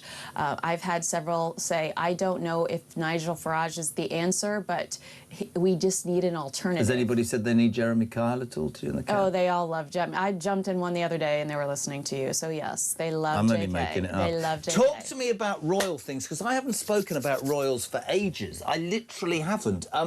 What? Well, we saw Prince William this week. He looked very handsome as always. London Tech Week, and he was discussing. Is he your sort of man, Prince William? And if he and Kate finished, could you see Miss Schofield? You always do this. I would never do anything to violate. If she was cast aside, would you become the next queen? Catherine. I would never do anything to hurt Catherine, but I think that Prince William is quite a stallion. Absolutely. No, you see, you can't use that in England. Do you know what that means in England? A stud. Oh, right, you do know what it means. You don't care. So you're talking about him in a physical way. He's a very handsome man. He's bald. I don't If he was the King of England, next King of England, you wouldn't give him a second look. Is Dean not better looking than... Dean is very handsome, I will say that. He failed to get into... She's lying, I've made her say that. He failed to get into Towie in The Only Way is Essex. That's why he ended up here. Oh, my gosh. But no, Prince William, talk to me. So he was at London Tech Week, and what I love about him is he always puts his money where his mouth is. He doesn't just complain about the current circumstances. He has a solution. So he was talking to them about how he wants to use some of these technology companies to work with people's banks. He said that there has to be patterns before you go homeless. There have to be patterns that banks or technology could recognize, that, you know, and they could introduce people to solutions before the issue happens of homelessness. He does have... Both of them do. We both know we're big fans, but they both have, to me, the common touch, which is sadly lacking now. Charles has it to a degree, but so many don't. And I think they come across as, you know, oh, hold on, Richard, wow, Kinsey looks amazing. She looks like an all-American Ralph Lauren ad. Oh, my gosh, call me. Betty, that was from. it's not. It's Rich. It's Richard. So they are. Richard Caller. They well, are. I will say I met Queen Camilla this week. Did you met Queen Camilla? And I curtsied. I did a very sweet, cute stand up and show me what you did. No, you've got to do it. No, you've got to do it. The cameras are not prepared for this. This is pure Meghan Markle. This will put Meghan Markle when she did that pathetic. Show how you curtsy to the Queen. She's brilliant at this. The camera's not very good, but just show us. Your Majesty. Very good. And so what you were joking about that being from a female, I'm pretty sure I flirted with Queen Camilla on accident. Sorry, you flirted with... This interview's gone completely wrong now. Oh, well, you'll be fine in Britain where identity politics has taken over normality, love. We were looking, I was at the Grenadier Guards. They did an event to show King Charles the new colours. It's actually a new flag, which represents their devotion and their dedication to King Charles and the monarchy. And so Queen Camilla was there as well, and she asked if I enjoyed the program, enjoyed the Guards. How did you get introduced to this man? My friend Miranda, who loves you. You played a voice note from her the other day. Did I? Yes, you did. Can you imagine, Charles, this is a friend of mine from America. Kinsey, it was lovely. Ralph Lauren model. Kins, how are you? Lovely. Ooh, lovely. But Queen Camilla asked if I enjoyed it, and I said, I enjoyed seeing you. Did you? Yes. And then you thought, God, I sound like an absolute idiot, don't well, I? I did say Queen Camilla. You know, I should have said Your Majesty. I'm sorry. I was very critical of her 20 years ago, when all that was going on. Yes. I think she's incredible. What she's done has stood by her side, got her head down, done an awful lot of good work about the abuse of women, the book clubs and stuff like that, and I think she deserves huge respect. Yes. Kinsey, you need to be careful, says Steve. You've landed in England.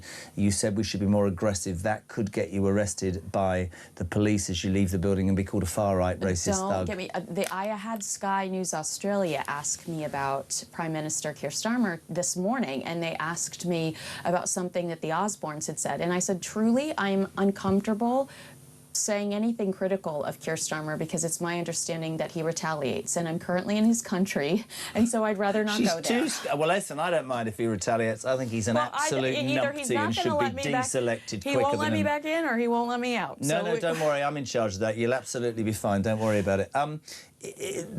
There's a story about Andrew Mountbatten Windsor that I'm sort of loath to do. Uh-oh. Gloves?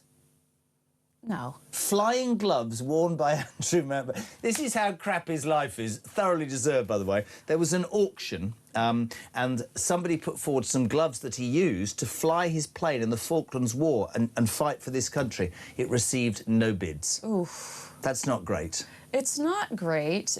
That does surprise me a little bit because I come from America and infamy sells, right? Yeah. So I am a little bit surprised by that a weird, like, museum, a morbid museum wouldn't purchase that. I've got a female friend, and it doesn't sound... No, Victoria knows it. It's not like that. Okay. And she used to be an air hostess, and she would sell her shoes and her tights on... Is that what you call them in America? Yeah. Online. Yes. There are people that buy these things, but nobody apparently wants Andrew Mountbatten Windsor's gloves. Used gloves. No. Do you know anything about the face bruise? What was that? Who punched him? I don't know what happened there. I mean, obviously, I have very little sympathy for him. Oh, absolutely. You know, especially with these new developments about rent and the daughters receiving free rent from... I think they're in trouble, mate. I don't think it's a good look. But, you know, I say that.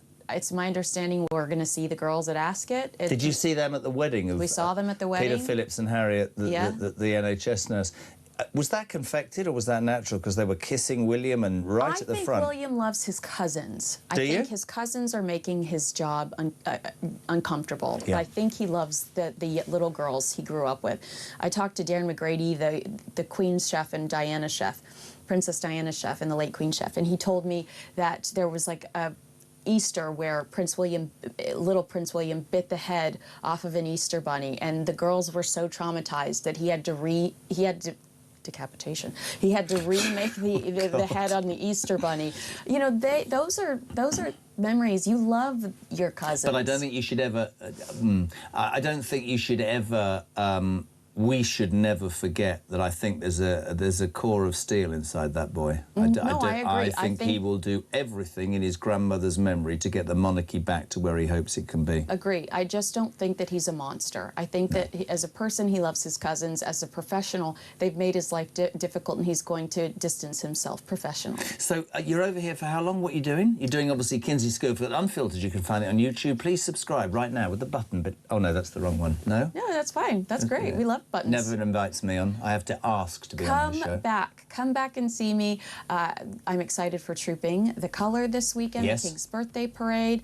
I'm You're excited. going to Windsor on Monday? Well, I'll be there for Order of the Garter, which I might see Prince William. So if my old man had been alive, he'd have been at the Order of the Garter every year. Yeah, but he's not because he's dead. I know. So you do bring that up occasionally, but I still orphan. love him. I love his stories. Well, he'd have loved you, is all I'm trying to say. They used to phone me from the care home and I go, what has he done now? He's Spoiler chasing alert. some woman through the kitchen with a cigarette in one hand and a gin in the other. It's so nice to see you. I miss you. You're brilliant. And please, check it out. Kinsey Schofield Unfiltered online. Everything you need, raw. She is a superstar. We love her. She's the only American I know that speaks sense. Thank you, darling. Thank you. We'll see you very soon. Coming next, Reform UK's mayoral candidate in London, Layla Cunningham, is next on Talk Breakfast.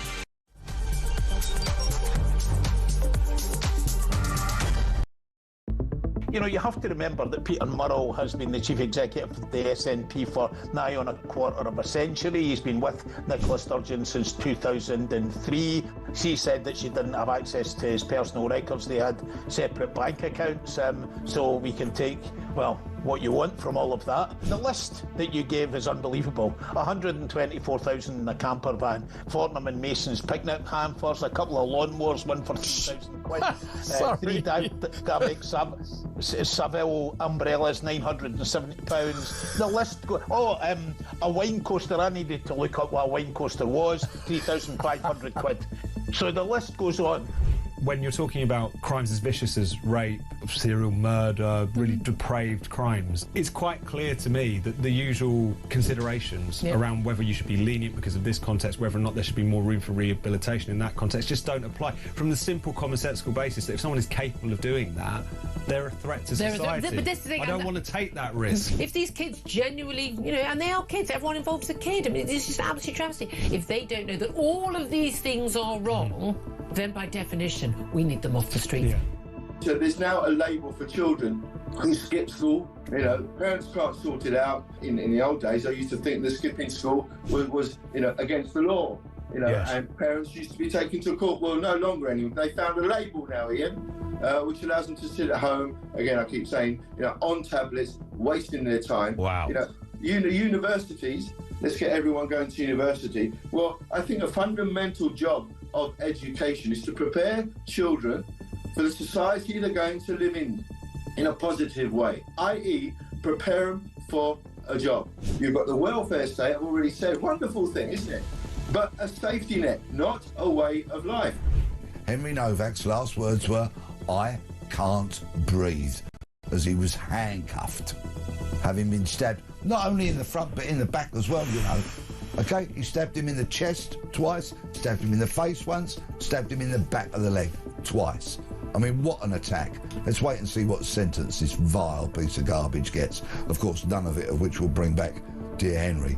May his soul rest in peace. It's just so shocking, Pete, I mean, we're so used to criticising the police for mistakes. This is the worst one I've ever come across. But it's where you've got with this woke, fluffy, liberal, progressive nonsense about anti-racism.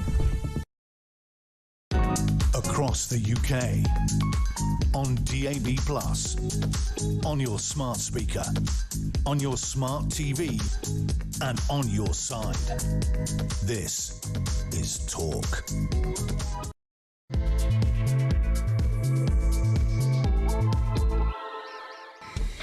Welcome back or welcome along. Thank you so much indeed to Kinsey Schofield. It's brilliant. Everything royal you need to know. Kinsey Schofield, unfiltered in connection with News UK. So much you need to find out about the royal. She is your person. Welcome to the final hour of breakfast for Thursday. Listen, wherever you've been, if you've been listening all morning, thank you. If you just tuned in, where the hell have you been?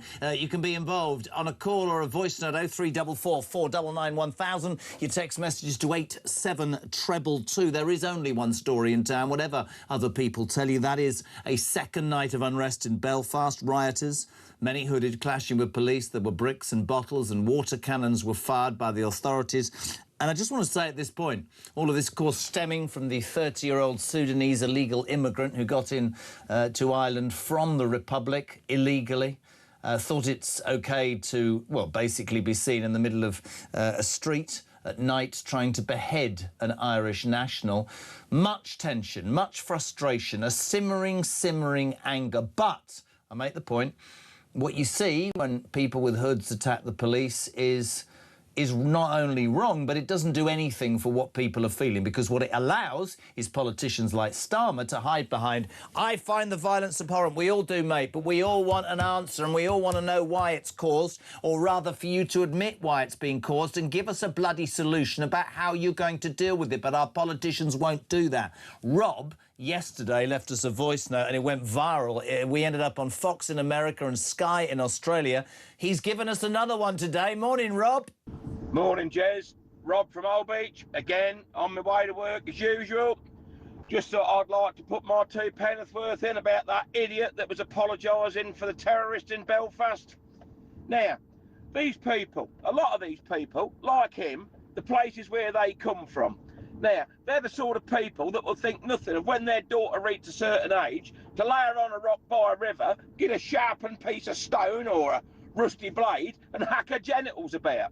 So if they'll do that to their own family, what do you think they're prepared to do to yours when they know when they come here, not only will they be forgiven by all the NGOs and the woke politicians, they'll also be defended by taxpayer-funded lawyers, and they won't get kicked out of the country and they can continue with their cushy little life. I'm sick and fed up with all these people apologising for these horrific monsters that have been set amongst us. We have got no choice in this. We've got no say in this. We just have to shut up and... Oh, mate, I tell you now, these people that have chosen to put all of these wonderful, wonderful diversity is their strength characters in our midst, they're going to reap the whirlwind, mate. What's happening in Belfast is just the beginning. I don't condone all people getting burnt out their houses and cars getting set alight and all that. That's not me. But what I am saying is people have reached that tipping point, mate. And now it's going to get a lot worse, because all you do is double down, tell us we're racist, we're far right, and we're everything under your boot. We're scum.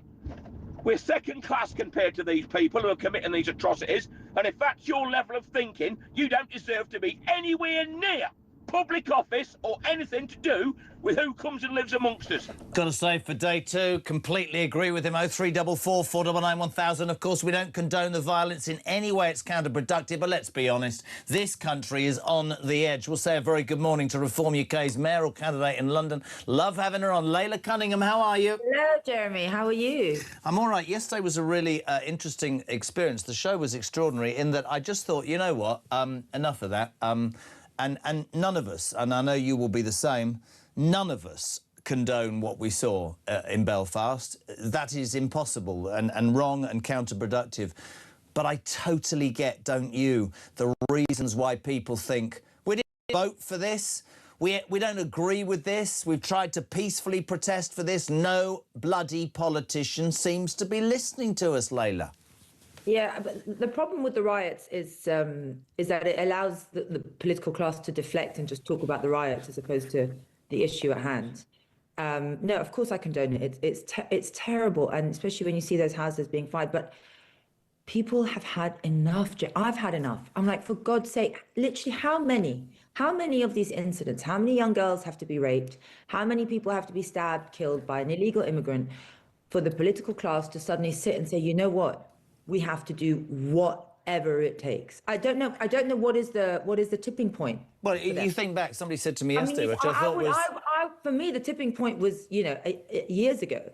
But we've had over 40,000 illegal migrants arrive over the past 12 months. Yeah. You know, Eritrea, Somalia, Afghanistan, Iran, and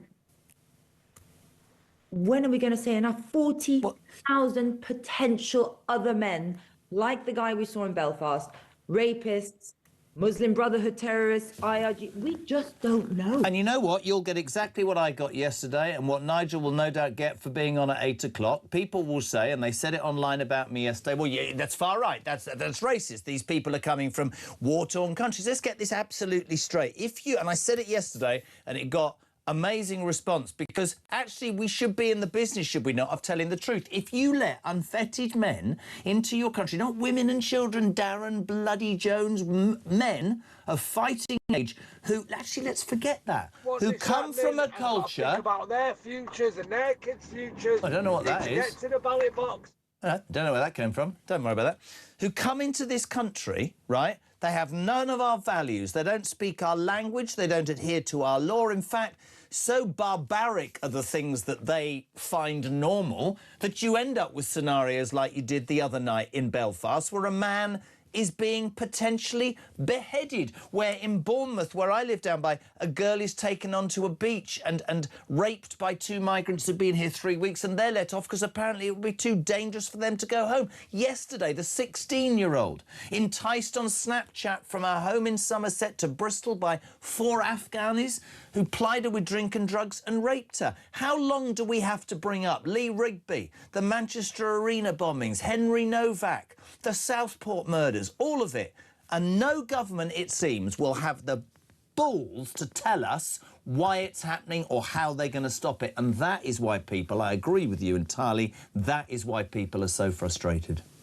I mean, because, and what's really fascinating is that the Westminster bubble heard Nigel after Novak say the word rage, and they were horrified. You know, the political class responded by literally having a national debate about that one word. Instead of a national debate about two-tier policing and how there are too many illegal migrants in our country. Yeah, you know, they're literally having a completely different conversation to the country. Why? You know, Why? Saying, oh, the House is united in condemnation of Nigel's reaction. No, that's the problem. They're united, but not people. They treat public anger as something that's created by politicians somehow. But people are so angry, Jeremy. And you know what was interesting yesterday? I think he's the head of like some terrorist government body or something, anti-terrorist, and he finally said what we've been saying for years, right? That the men coming in are a national security risk. Yeah, Jonathan Hall, absolutely. Jonathan Hall, sorry. And I was thinking, now that he said it, right, the expert or someone from government, it's no longer racist to say it. You know, absolutely, and also he's there's legitimized that argument, whereas the whole public saying it, we're all divisive and you can't say it. And that's what annoys people, is that we have to be told how to think. We have to be given permission to be angry or notice what we see with our very own eyes. It's a really interesting point that you make, actually, and I'm really glad nobody's made that at all, which is that when Nigel said what he said, there was then a national debate in the mainstream media and in a lot of the press saying, this is outrageous, this isn't right, this isn't fair. A survey overnight, an opinion poll, says that 1 in 3 Britons now believe that police treat ethnic minorities more favourably than white people. So if your job as a politician is to have your finger on the pulse of what's happening, then I would suggest that Farage was spot on last week. Then, of course, the Tories have also said that. But no action from our government. No sort of... You know what the action is, Jeremy? Have you seen the latest action? Oh, God, go on. Oh, no, they don't want to fix the boats. They don't want to stop the boats or stop crime or add more police. No. Now they are... So remember when the online safety bill came out? I was siding with... When I said it is not about children, it is about censorship. I was accused by Labour and Conservatives of siding with children. Do you remember when Jeremy Kyle said Nigel is siding with Jimmy Savile-type people? You just said Jeremy Kyle. Sorry. What was his name? Peter Kyle. Oh, God, no! I've been called a Labour minister. Oh, sorry. God. Well, now they're saying that they are going to use the online safety bill to censor content during civil unrest. We warned them. I mean... That civil unrest, I would say, is when I need to know all the information, because I know the mainstream media is not reporting it. But that's what they're going to use the online safety bill. That is how they're reacting. They're not trying to fix it. They're reacting, so we don't get any information and we can't speak to each other. It's so, you know, some of the people that phone this show and this station in their entirety will talk, Layla, about how, you know, they're a bit conspiratorial, and they'll say the government wants this unrest so they can instigate even greater controls over us. That there's this undocumented plan, and I mean, I can't even give that brain space, because that doesn't sit in my head at all. What I know is, what I want is, what I think a majority of people want in this country is honesty, common sense, acceptance of, you know, you stand up and say it as it is. There'll be things that work right and things that don't, not to cloud the issue. I still maintain that with Southport it suited his narrative, Starmer, to keep quiet, that it wasn't an illegal migrant, so he could crack down and call everybody far right. But those excuses, those days, I think they're gone. I think we're past politicians just saying, oh, far right, they're thugs, just get rid of them all. I think there are... I mean, this wasn't documented, but it should have been. There were thousands who turned up in Belfast, not last night, the night before, who were peacefully protesting, as they did in Epping. The wonderful pink ladies saying, our daughters are in danger here. We're not racist, we're not far right, we're just concerned mothers. We're concerned villagers. What's wrong with that? Nothing. Yeah, I mean, listen... and he always uses the full force of the law against protesters. I don't see him using the full force of the law against every other crime that's committed. But on a fundamental level, I'm really angry because right now we cannot tell how many extremists we have on our streets, right? We can't. The government can't tell you who's entering the country. They can't even control who enters our country. And so as a result, there is no way that this government can control the safety of the people already here. You can't, because a country that doesn't know who's coming in, we don't know what risks... Isn't that the first premise of a government, to protect its people? So for me, it's an illegitimate government. Yeah. The first duty of any government is to keep us safe, and they have, and this and the previous, they have fundamentally failed. If I'm speaking out of turn, stop me. You've got a personal story, haven't you? Are you prepared to share that as to why you're so frightened about what's happening, certainly on the streets of London? Well, yeah, I mean, my son was a victim of knife crime, and my other son was, and there was no police, and that's potentially one of the reasons why I came into politics. But... Well, they were threatened with knives? Well, the guy had a knife and went up to him in Sainsbury's and said, give me your phone, and showed him the knife and forced him to walk with him for 15 minutes until, I kidnapped him really, until the phone cleared. And my son said, Mum, I thought he was going to bundle me up in the boot of a car and kill me. And by the way, this happened under my house. And the guy was local. That's the scary thing. It wasn't, you know... Was he caught? He was caught, and what happens is he's caught and he pleads not guilty because, and I say this to every victim, victims don't tend to turn up because they're scared, they don't want to relive it. My son did not want to go to that trial.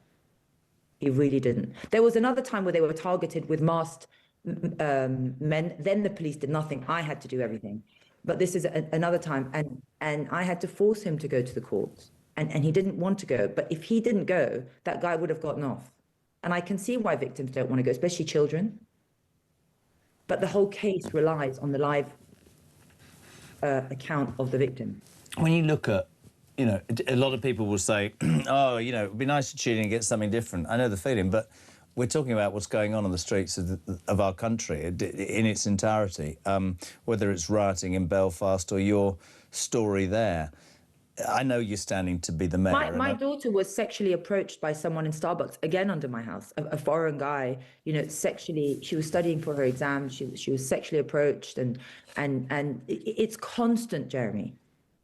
It's I'm lucky to have so many teenagers, but you know, it's a constant onslaught of random... How do you clear that up? It's a genuine question. If you became the mayor of London, how do you clear that up? I held him down until the police came. But, you know, luckily my kids are street smart just from having to grow up with this. But that's why I feel like if you do the right thing, you pay your taxes, you go to work, the system crushes you. Say it every day. They don't let you get away with anything. If you're a criminal, you get away with it. And that's what frustrates people. It's a warped system. It's not. Nigel used a phrase I use every day. It's not fair. It doesn't seem balanced. It doesn't seem fair. It doesn't seem just. It doesn't seem right. If you're listening to this and maybe you're on the trip from work to whatever you're doing, I speak to people every day, Layla, who will say, sort of, I've always lived my life correctly, and I'm beginning to wonder why. I've sort of always tried to do the right thing. So then, of course, it spills over into what we're seeing in Belfast. None of us condone that, and it's led by the moronic minority who do nothing for the bigger issue. But it then masks and hides the fact that frustration is palpable. And if you have, as I said at the beginning, voted against immigration and spent years not believing it's going to be anything other than destructive, you feel like you're not being listened to, right? 100%. I mean, you know, while this was all going on, while my kids were being targeted by gangs in balaclavas, I remember I got like an Amazon package and I put it in a public bin. I got a letter to be prosecuted by the council for using, you know. Jesus. I was like, that's what I mean. It crushes you. Where's the problem? Well, you'll love today's story then, which I'm sure you've heard. What? Just imagine you are an illegal migrant, right? OK, and you break into this country, and I'm your Border Force immigration official, and you come up to my desk and you're trying to work out how to con me. According to government sources, if I am wearing a Union Jack badge, tie or socks, as Nigel's wearing today, that might intimidate you and you could sue me and we'll pay for the lawyer. What a load of... honestly, mate, I don't get it. I don't understand. I don't get it either. I really... In one hand, you could be really kind and say we are such a tolerant and kind country. Soft. You know, but it's and you can admire that, you know, but it's at the detriment of us, you know. It's destroying the country. It really is destroying the fundamental fabric of our country, because I've always known Britain to be a very tolerant and accepting country, but right now you feel that being tolerant and accepting is almost like national suicide. Well, it's interesting what you say about tolerant and accepting and morally the leader and all that. That's what people are fed up with, Layla. They're fed up. They feel that for years of being not forced, but actually from birth doing the right thing, believing in the right things, behaving in the right way, has got us where? To a situation where illegals get treated better than we do. And to be fair, several of us have been saying this for 2 or 3 years and have been branded everything you could be branded. But now people are saying maybe that's truthful. Really appreciate it. Just also very quickly, I should ask you, I tried to ask you, that terrible story about your kids, how do you cure that if you ever became London Mayor? Visible policing. I don't see one police officer where I live. I mean, I have a very high crime rate where I live. Visible policing, police stations. I've actually spoken to a lot of people that own shops, empty shops, you know, to have pop-up police stations, especially if there's a spate of crime happening. We don't have any of that. Also, there's got to be a zero tolerance approach. So I think people don't know there is mandatory sentencing for the second time. That's also national legislation. For the second time you get caught with a knife. But I've stood in court there where you're meant to get 6 months, but it's always suspended. Sorry, I could never be London Mayor. I would increase stop and search dramatically, and 100%. If you found with a knife, I'd put you in jail for 5 years and you'd serve all 5 years, because I'd build more prisons, because the message would become very clear. There's no amnesty, there's no Jeremy, apology. You know what's interesting? You mentioned stop and search, but it was Theresa May who drastically Absolutely, and Badenoch yesterday saying they should re-increase it. Absolutely, I completely get you. There is a direct correlation between a reduction in stop and search and an increase in knife crime. Massive correlation, and it's a fundamental betrayal, because the injustice is not being searched. The injustice is being stabbed when it could have been stopped. Completely agree. Great to have you on. Bless you. This lady's got been on the school run and still managed to do this. You're an amazing lady. Thank you so much indeed. Layla Cunningham on Talk Breakfast 9:22. We're live across the UK. Julia from 10, Ian Collins from 1. And people are asking me by demand to play that Kevin. I'm going to do it, right? I'm going to do it again, because I was just driving yesterday and I put Kev on, and he was talking... I have to keep playing this because it just sends me through the roof. Kevin O'Sullivan on Drive yesterday had Nuala McAllister. She's from the Alliance Party in Ireland. And believe it or not, ladies and gentlemen, she did not see any correlation between the disturbances in Belfast and illegal migration. Take it away, Kev. What is your feeling about what should be done about this? Because there is this kind of weird backdoor route into the UK via the border. I have to interrupt you there because I actually don't believe that the trigger for this has been the migrant crisis. I think the trigger for this is people. You think they just did it for no reason whatsoever? You think they rioted last night for no reason? I think the people are using this as an opportunity. They didn't riot for no reason. They are using this as an opportunity. Well, hang on, Nuala, they did not riot for no reason. There have been plenty of people who've come on. So why did they riot? Why did they take to the streets last night? There have been plenty of. Why did they? Can you answer that question? Why did they take to the streets last night then?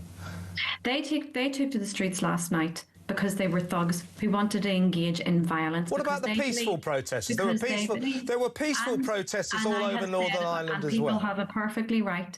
They have a right, as they always should, to protest. Yes, but people do not have a right to illegally protest. But there is always going to be a difference of opinion when it does come to whether it's a legal migrant or an illegal migrant, whether it's a person who has come here to seek refuge or whether it's someone who's come here to work. Hiya, gentlemen. Mark from Manchester. People need to get wise to this. Going out, protesting, rioting, whatever you want to call it. The only way to protest these days is to protest at the ballot box. All these young boys and girls who don't want this happening and got to think about their futures and their kids' futures need to get to the ballot box and vote. Because this is what the lefties do. They all get to the ballot box and they all vote because they all don't want the right in. So don't go out there protesting. Use your silent protest. Silent protest is at the ballot box.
I think the trigger for this is people. You think they just did it for no reason whatsoever? You think they rioted last night for no reason? They took to the streets last night because they were thugs who wanted to engage in violence. What about the peaceful protesters? There were peaceful protesters all over Northern Ireland as well. They have a right, as they always should, to protest, but there is always going to be a difference of opinion when it does come to whether it's a legal migrant or an illegal migrant, whether it's a person who has come here to seek refuge or whether it's someone who's come here to work. Across the UK, on DAB+, on your smart speaker, on your smart TV, and on your side. This is Talk. Welcome back, 9:26. What a week it's been. Thank you to Layla Cunningham. Morning, Jez. Great show. How can the UK-England badge be intimidating to migrants when they're looking to claim asylum in this country? If it's that intimidating, why don't you bugger off and go somewhere that's less intimidating, or am I missing the point? No, Nick in Harrow, you are not missing the point. That is absolutely spot-on correct. Matt's in Grimsby. Get Rob of the voice note fame on the show. We'll do our best to Jez. If young Henry Nervak or the poor guy in Northern Ireland have been politicians or the sons or fathers of politicians, especially a senior figure in the party, do we think this government and Starmer's response would have been the same, Paul in Fife? Absolutely not. Richie from mid-Sussex. First of all, got to say we love Samara Gill. She's brilliant. Oh, I see. The riots in Belfast, I don't own them, but I can completely and utterly understand the frustration that builds. Morning, Jez. Right or not, what's happening in Belfast is sending a message to the government, and if nothing is done, it will come over to England and only get worse. Leanne, Jez, I think they want civil unrest unrest. They want the public kicking off, so they have a reason to enforce digital ID, which we all know Starmer is desperate to get through. Interesting. Loving the show. Maybe immigration should Stephen Cheshire. Officers could wear American badges instead. The immigrants might jump back in the boat thinking they've taken the wrong turn on the channel. And Jeremy, Joanne here from Perth in Western Australia. We emigrated 21 years ago, you lucky, lucky lady. My son and his girlfriend are travelling at the moment. He was hoping to go back to Manchester to visit friends. Just phone him up and tell him not to bother. 0344 499 1000. Text to 87222. Let's say good morning to James. Morning, Jay. Morning, Jez. James from Liverpool here. I'm in a better mood today. I know I'm a moaning old get, but this has put me in a good mood. I can see a way out how we get rid of them, and they're not going to go by choice. This government, I mean, they're not going to have choice. What's going to happen is we're going to need a bailout from the IMF, which will then force a vote of no confidence. And then we'll go to the electorate and the ballot box. It's very sad that I'm wishing a collapse, financial collapse on us, but I actually think a financial collapse is better than another 3 years of these absolute idiots. So that's put me in a good mood, yes, the hope of a financial collapse and a bailout to get rid of them. That's where we're at. That's how bloody bad these lot are. Have a great day, my friend. I'm glad I've been a bit cheerier today. Take care. Bye-bye. Yeah, cheery. After the violence, you're saying let's all be skint. We're skint anyway. It's quite interesting if you ask yourself, he says, tearing up some paper at the same time. Love her or loathe her, think she's mad or she had a point. Liz Truss was ousted because there was a financial crisis. If we are going to go hand in hand, fist in hand or whatever the word is, glove in hand, to the IMF, the International Monetary Fund soon, because the woman on your screen is completely economically illiterate and is about to borrow another, what was it, 14 billion or 20-something billion this month just to pay interest on debts that we've got, then maybe I would like to ask why the authorities or the institutions that managed to push the panic button don't do it under Reeves. There's a thought. 0344 499 1000. Roger from Wales, we see the rioting against the police in Ireland, but remember the original target was the migrant hotel. Why? Because we don't want any more attacks on our families. I'm not justifying it, I'm just saying it. This lady was on yesterday. Great response. Commentator and newsreader on U105 in Belfast. Kim Kelly, good morning. How are you? Hello there, I'm great. Well, actually, I'm not great. It's a very dreary day here in Northern Ireland. And you know what? We have witnessed some of the saddest scenes. We really have. Last night, it was terrible. Listen, I'm not compromised in this at all because I'm not there, and I'm completely with you. And to try and give, you know, our listeners and viewers a flavour, and we thank you for your involvement. It's so annoying to me because what we're seeing with a few hundred thugs is utterly, utterly counterproductive. Hooded rioters clashing with police, bricks, water cannons, bottles. It doesn't work, right? But what frustrates the hell out of me is I can understand the frustration, but when those are the only pictures and we're playing them now, not the hundreds of thousands who turned out peacefully and want to make their point that illegal migration is such an issue, it gives our government, Kim, without any doubt, they can just gaslight us all and say they're all far-right thugs, they're all outrageous, this is no good, we're cracking down on it, which doesn't, of course, deal with what's caused the problem, what in the name of God enables somebody to sit in the middle of a Belfast street trying to behead somebody else in the middle of the street, for Christ's sake. That's what needs to be talked about. And we're seeing this again today. All I'm seeing from politicians is you're a racist, you're a racist. So what we have then is we're just closing it down. We're not asking these people what is wrong. We're just saying you're a racist, end of story. And so this chasm, it gets bigger and bigger. The divide between the politicians and the working class people on the streets. I mean, I think something that hasn't really been talked about is the area where the stabbing took place on Monday. So it's a very working class place in Belfast. It's, you know, we're a post-Troubles society, and the Troubles were never finished in a correct manner. People were just left to it. It was like, here's a Good Friday Agreement, and now you're all fine. You know, there are people who are traumatized, generations of trauma. They've seen their parents killed. They have seen things that ordinary middle-class people in England can't even imagine. And they're now living in areas of Belfast that are really poor. They don't have jobs. They don't really have any hope. And this sort of attack on working classes. So now what's happening is migrants are being housed there for whatever reason. And I get why they're looking, going, well, why are they getting stuff that we're not? I mean, that is a completely normal reaction. That doesn't make them racist. No. Well, I'm going to... Perhaps I had a couple of moments yesterday when I think the people that work on the show with me thought I was going to implode, and I had another one this morning because Michelle O'Neill, who is your First Minister, was asked a question. I'd like to play this to anybody and then I'll try not to rant too much. This is the Irish First Minister. Northern Irish.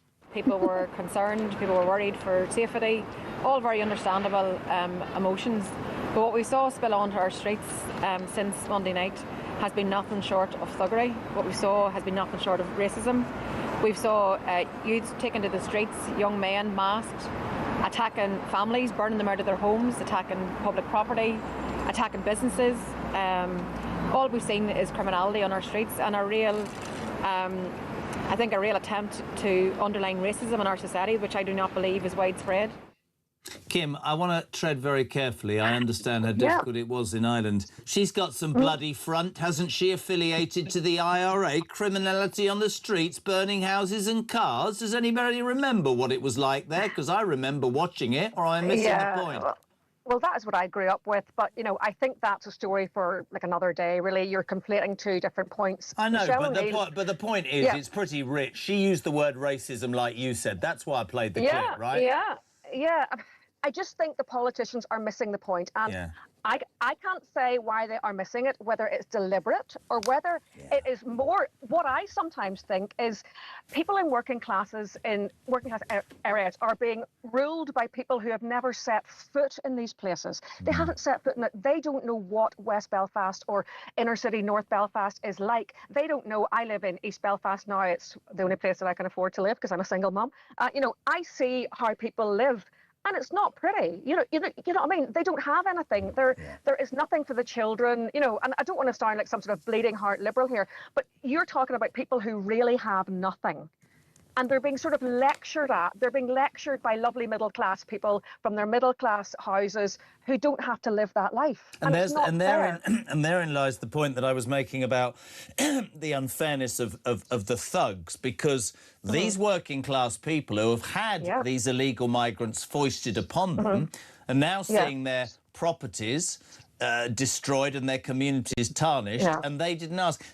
Many people have said to me in the last 2 days, all those politicians and the middle-class commentators and all those people, they don't understand because they don't have HMOs in the bloody areas they live in, and that's exactly right. They don't. They don't. I mean, I happen to live next door to an HMO, and it has HMO out on the door. I do. I mean, people are always shocked whenever they know where I live because obviously I work in this sort of world of media where people tend to live in the burbs, you know, when they live in nice, you know, leafy suburbs. I don't live in a leafy I'd say suburb. That would make you more real, wouldn't it?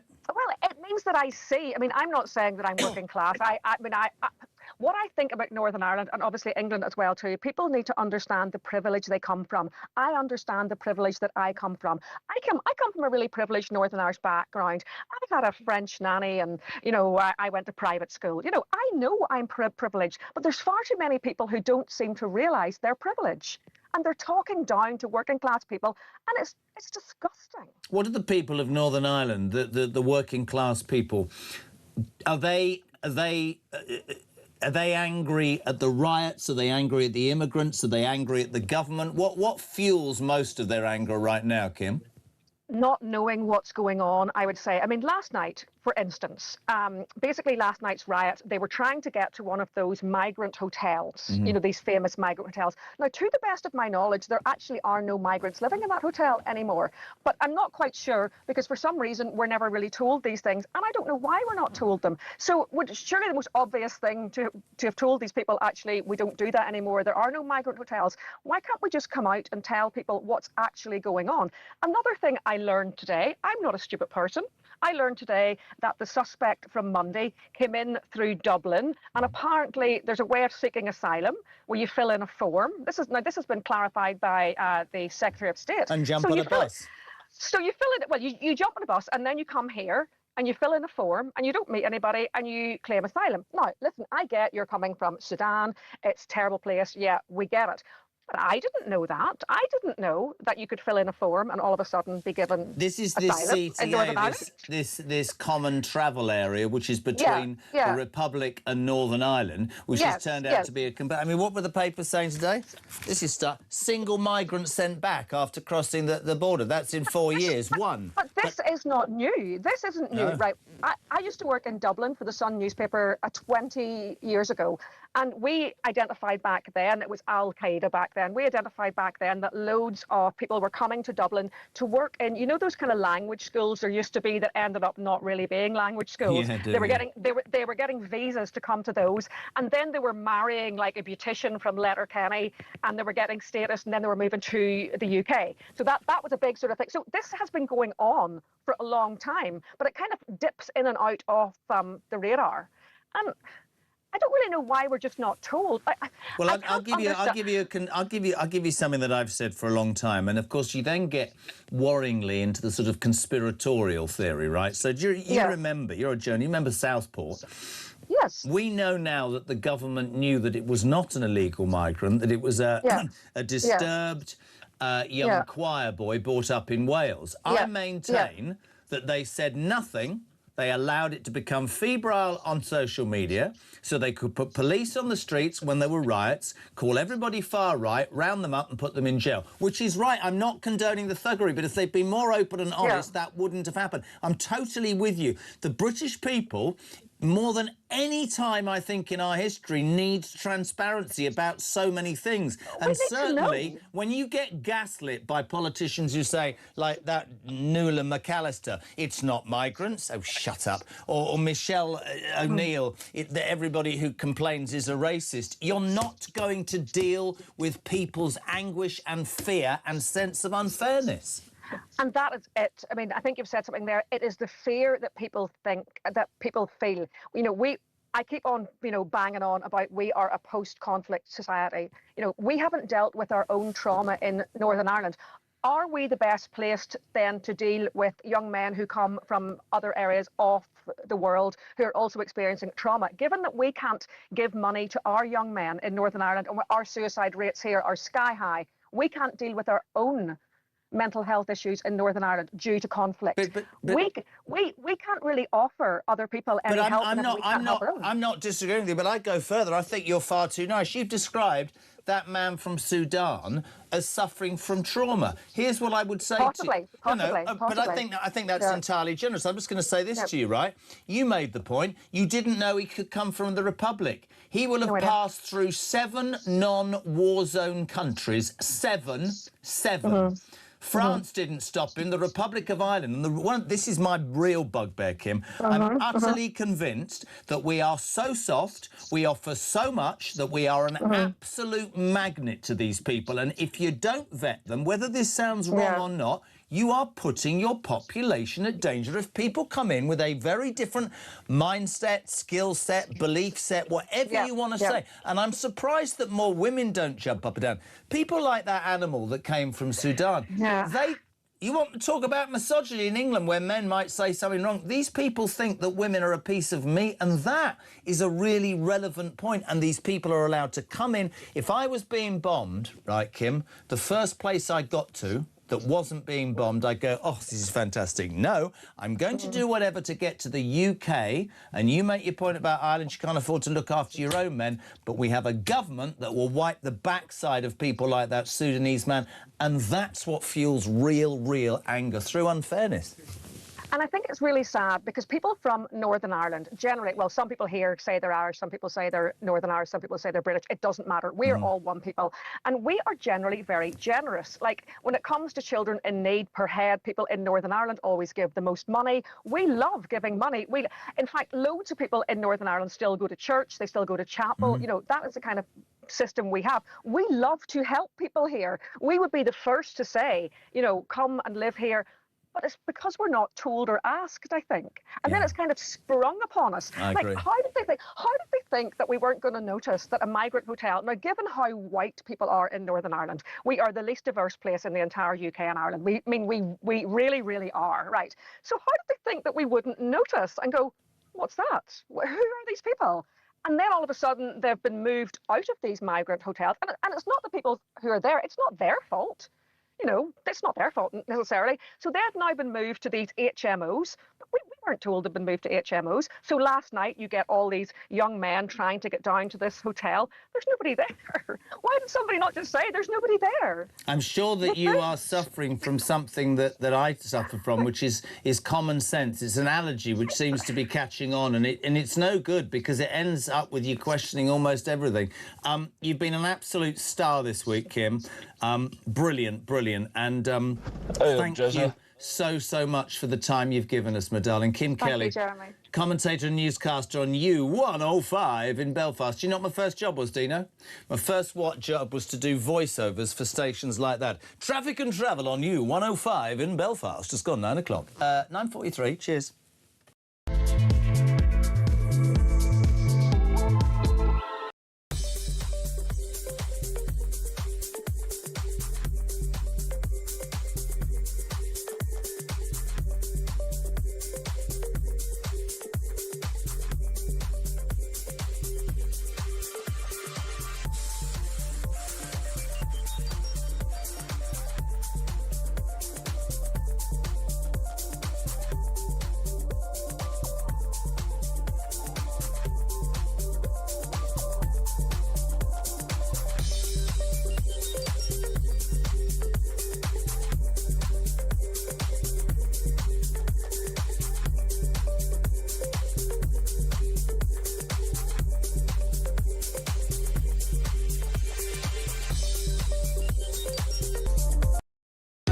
Across the UK, on DAB+, on your smart speaker, on your smart TV, and on your side. This is Talk. Welcome back. So many of you texting. Jez says, Gary from Larne, I'm a Northern Irish guy. Don't agree with the riots, but people have had enough aside from Farage and Badenoch. The politicians don't seem to get it. We, the people of Northern Ireland, need change. Fiona in Bristol. Jez, why happens if immigration officers are wearing Union Jack underpants when the illegal migrants come in? Well, they won't see them unless they don't wear any trousers, love, will they, Becca? The voice note that said protest at the ballot box. Has this idiot not realised that we've done that for the last 30 years and nothing's worked? Hello to Ben. Good morning, Jez. The political class is largely broken whilst it's made up of career politicians that will only ever do what is best for themselves and never for us, the people. Peter, next it will be anyone who demonstrates, even peacefully, will be banned from wearing the Union Jack flag or carrying it, but it's OK to display the Palestinian flag every Saturday in London town. So the police, says Kay, will they have the Union Jack removed from their uniform? Dan, treated like dogs. I wouldn't treat my dog the way the government treats us, that's for sure. Jez, so many. Adam, I'm sick of hearing the far right. I'm sick of hearing people like this being labelled with mental health issues. I'm sick of spineless politicians who don't have a clue leading this country. We need change. We need someone who will take control, bring in rules to stop anyone who wants to harm a British citizen or their neighbours. Chris in Hornchurch, finally. What have people got left, Jez? We've protested, done petitions, voted against immigration for decades. We get called racist and ignored by all the main parties. How do we get the political class to listen to the people who pay their damn wages? Very quickly, been delighted and trying to get them on all week. Former Met Police Officer Roy Ram. Roy, how are you? Good morning. Very well, thank you. Roy, the scenes over the last 2 nights in Belfast, none of us condone. Last night the police were using water cannons, there were bricks and there were bottles thrown.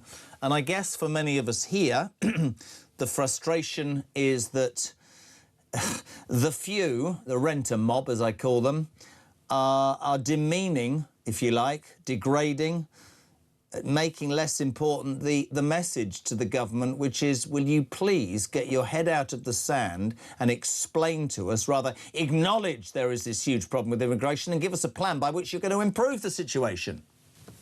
Yeah, look, I don't disagree with anything you just said. I think, first of all, I'd like to say my sympathy is with the police officers for the police service of Northern Ireland who are in the middle of this and being injured. You know, the PSNI has done an extraordinary job in dealing with a society that was riven by sectarianism, and there they are again facing the kind of violence that we thought we wouldn't see again in Northern Ireland.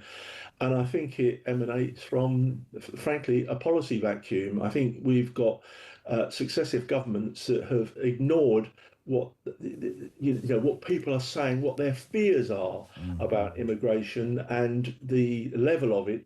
And what you're seeing now is disenfranchised young men who can't get a job, and they perceive it to be as a result of immigration. And you have politicians whose solution seems to be solely two words: please keep calm. And that's not a policy. That's an abrogation of their responsibility. And I think that's it. And we've been at pains to point out that nobody condones it because, as I said, it's counterproductive. But I understand where it comes from. You heard that text just then. We've campaigned, we've marched, we've voted, we've done this, we've done that. And there seems to be this this mental block, this blindness to a situation that we all know is happening. But, you know, I guess as we draw to a close for my week, I am slightly sustained by the fact of something I said earlier. You know, 10 years ago, Roy, you couldn't have mentioned the word racism in any which immigration because you'd be called a racist. Yeah.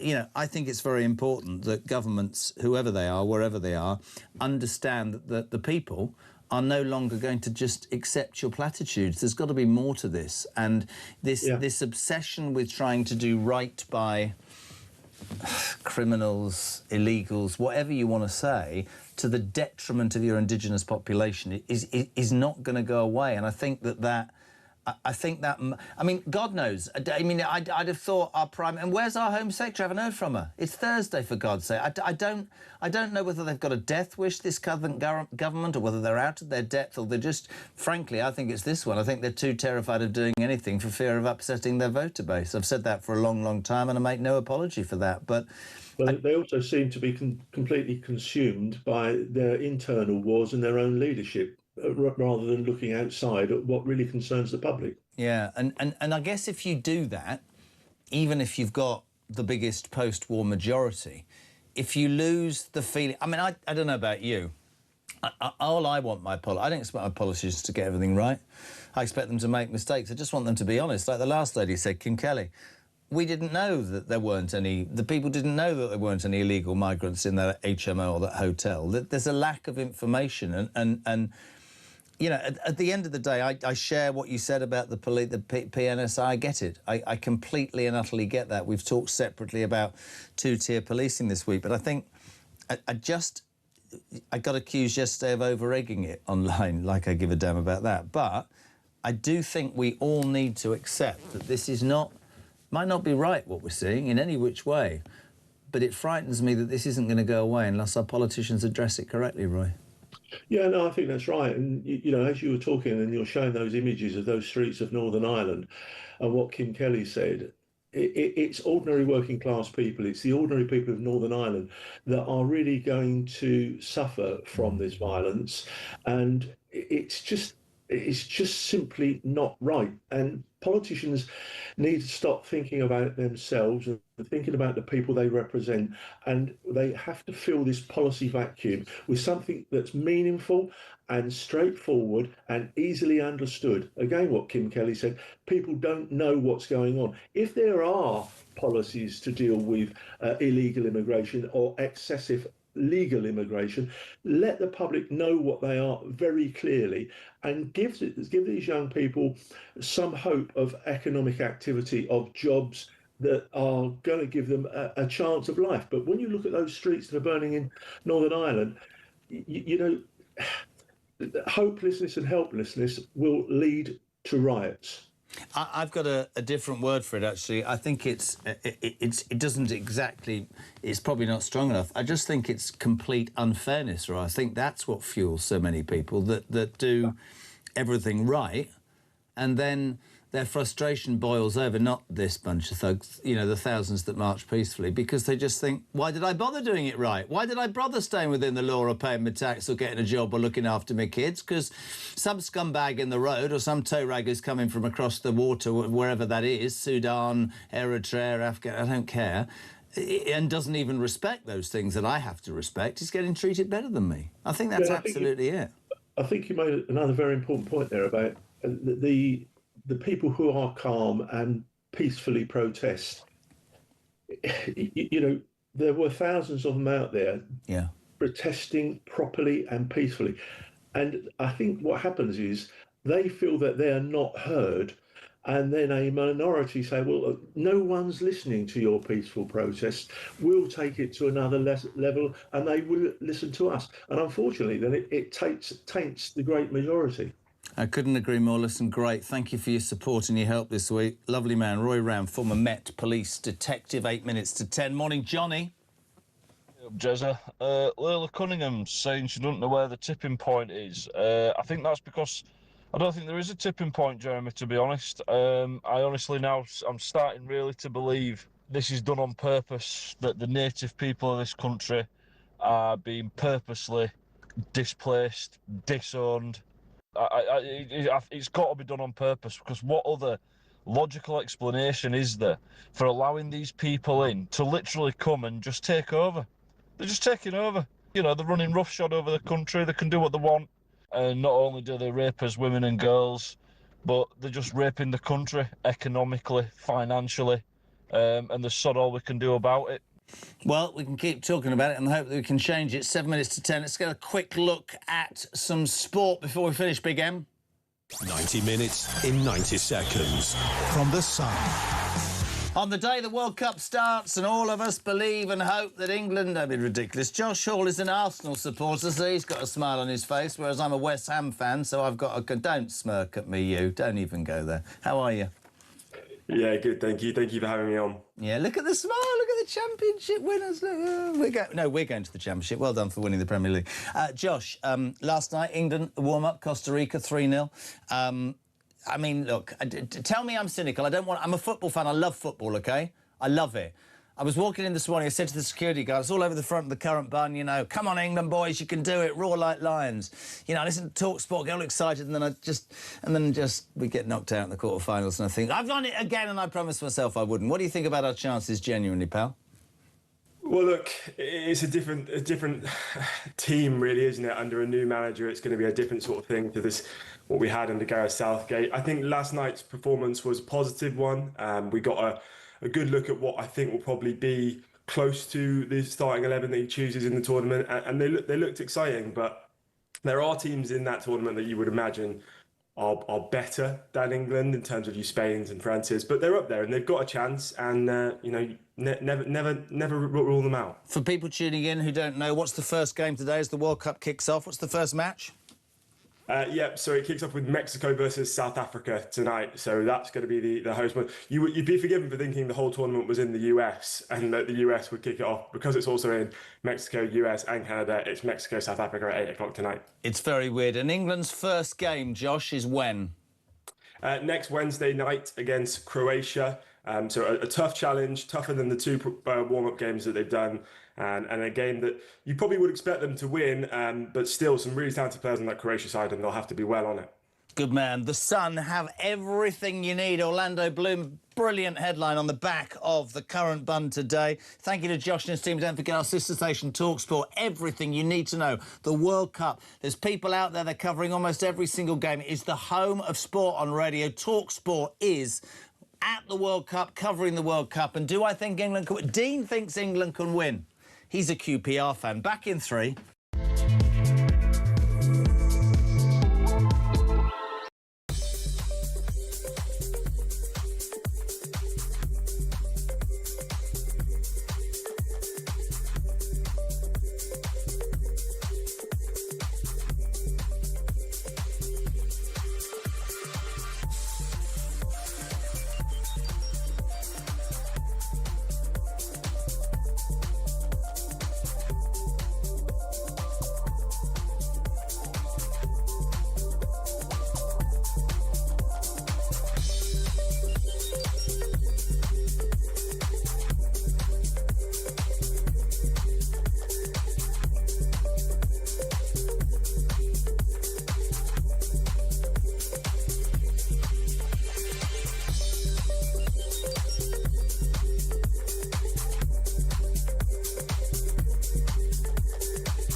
Raleigh Callacane was a 32-year-old black man. He murdered 3 white people. Not once in any part of the conversation or reporting was there any racial profiling or even the question raised. I don't want to drag this boy onto the issues, not onto Henry, and that is something that the family have asked for. 35 years I've been doing this. I've never seen a moment when most of mainstream media and most of mainstream politics was more out of touch with the country than over this issue. Quite extraordinary.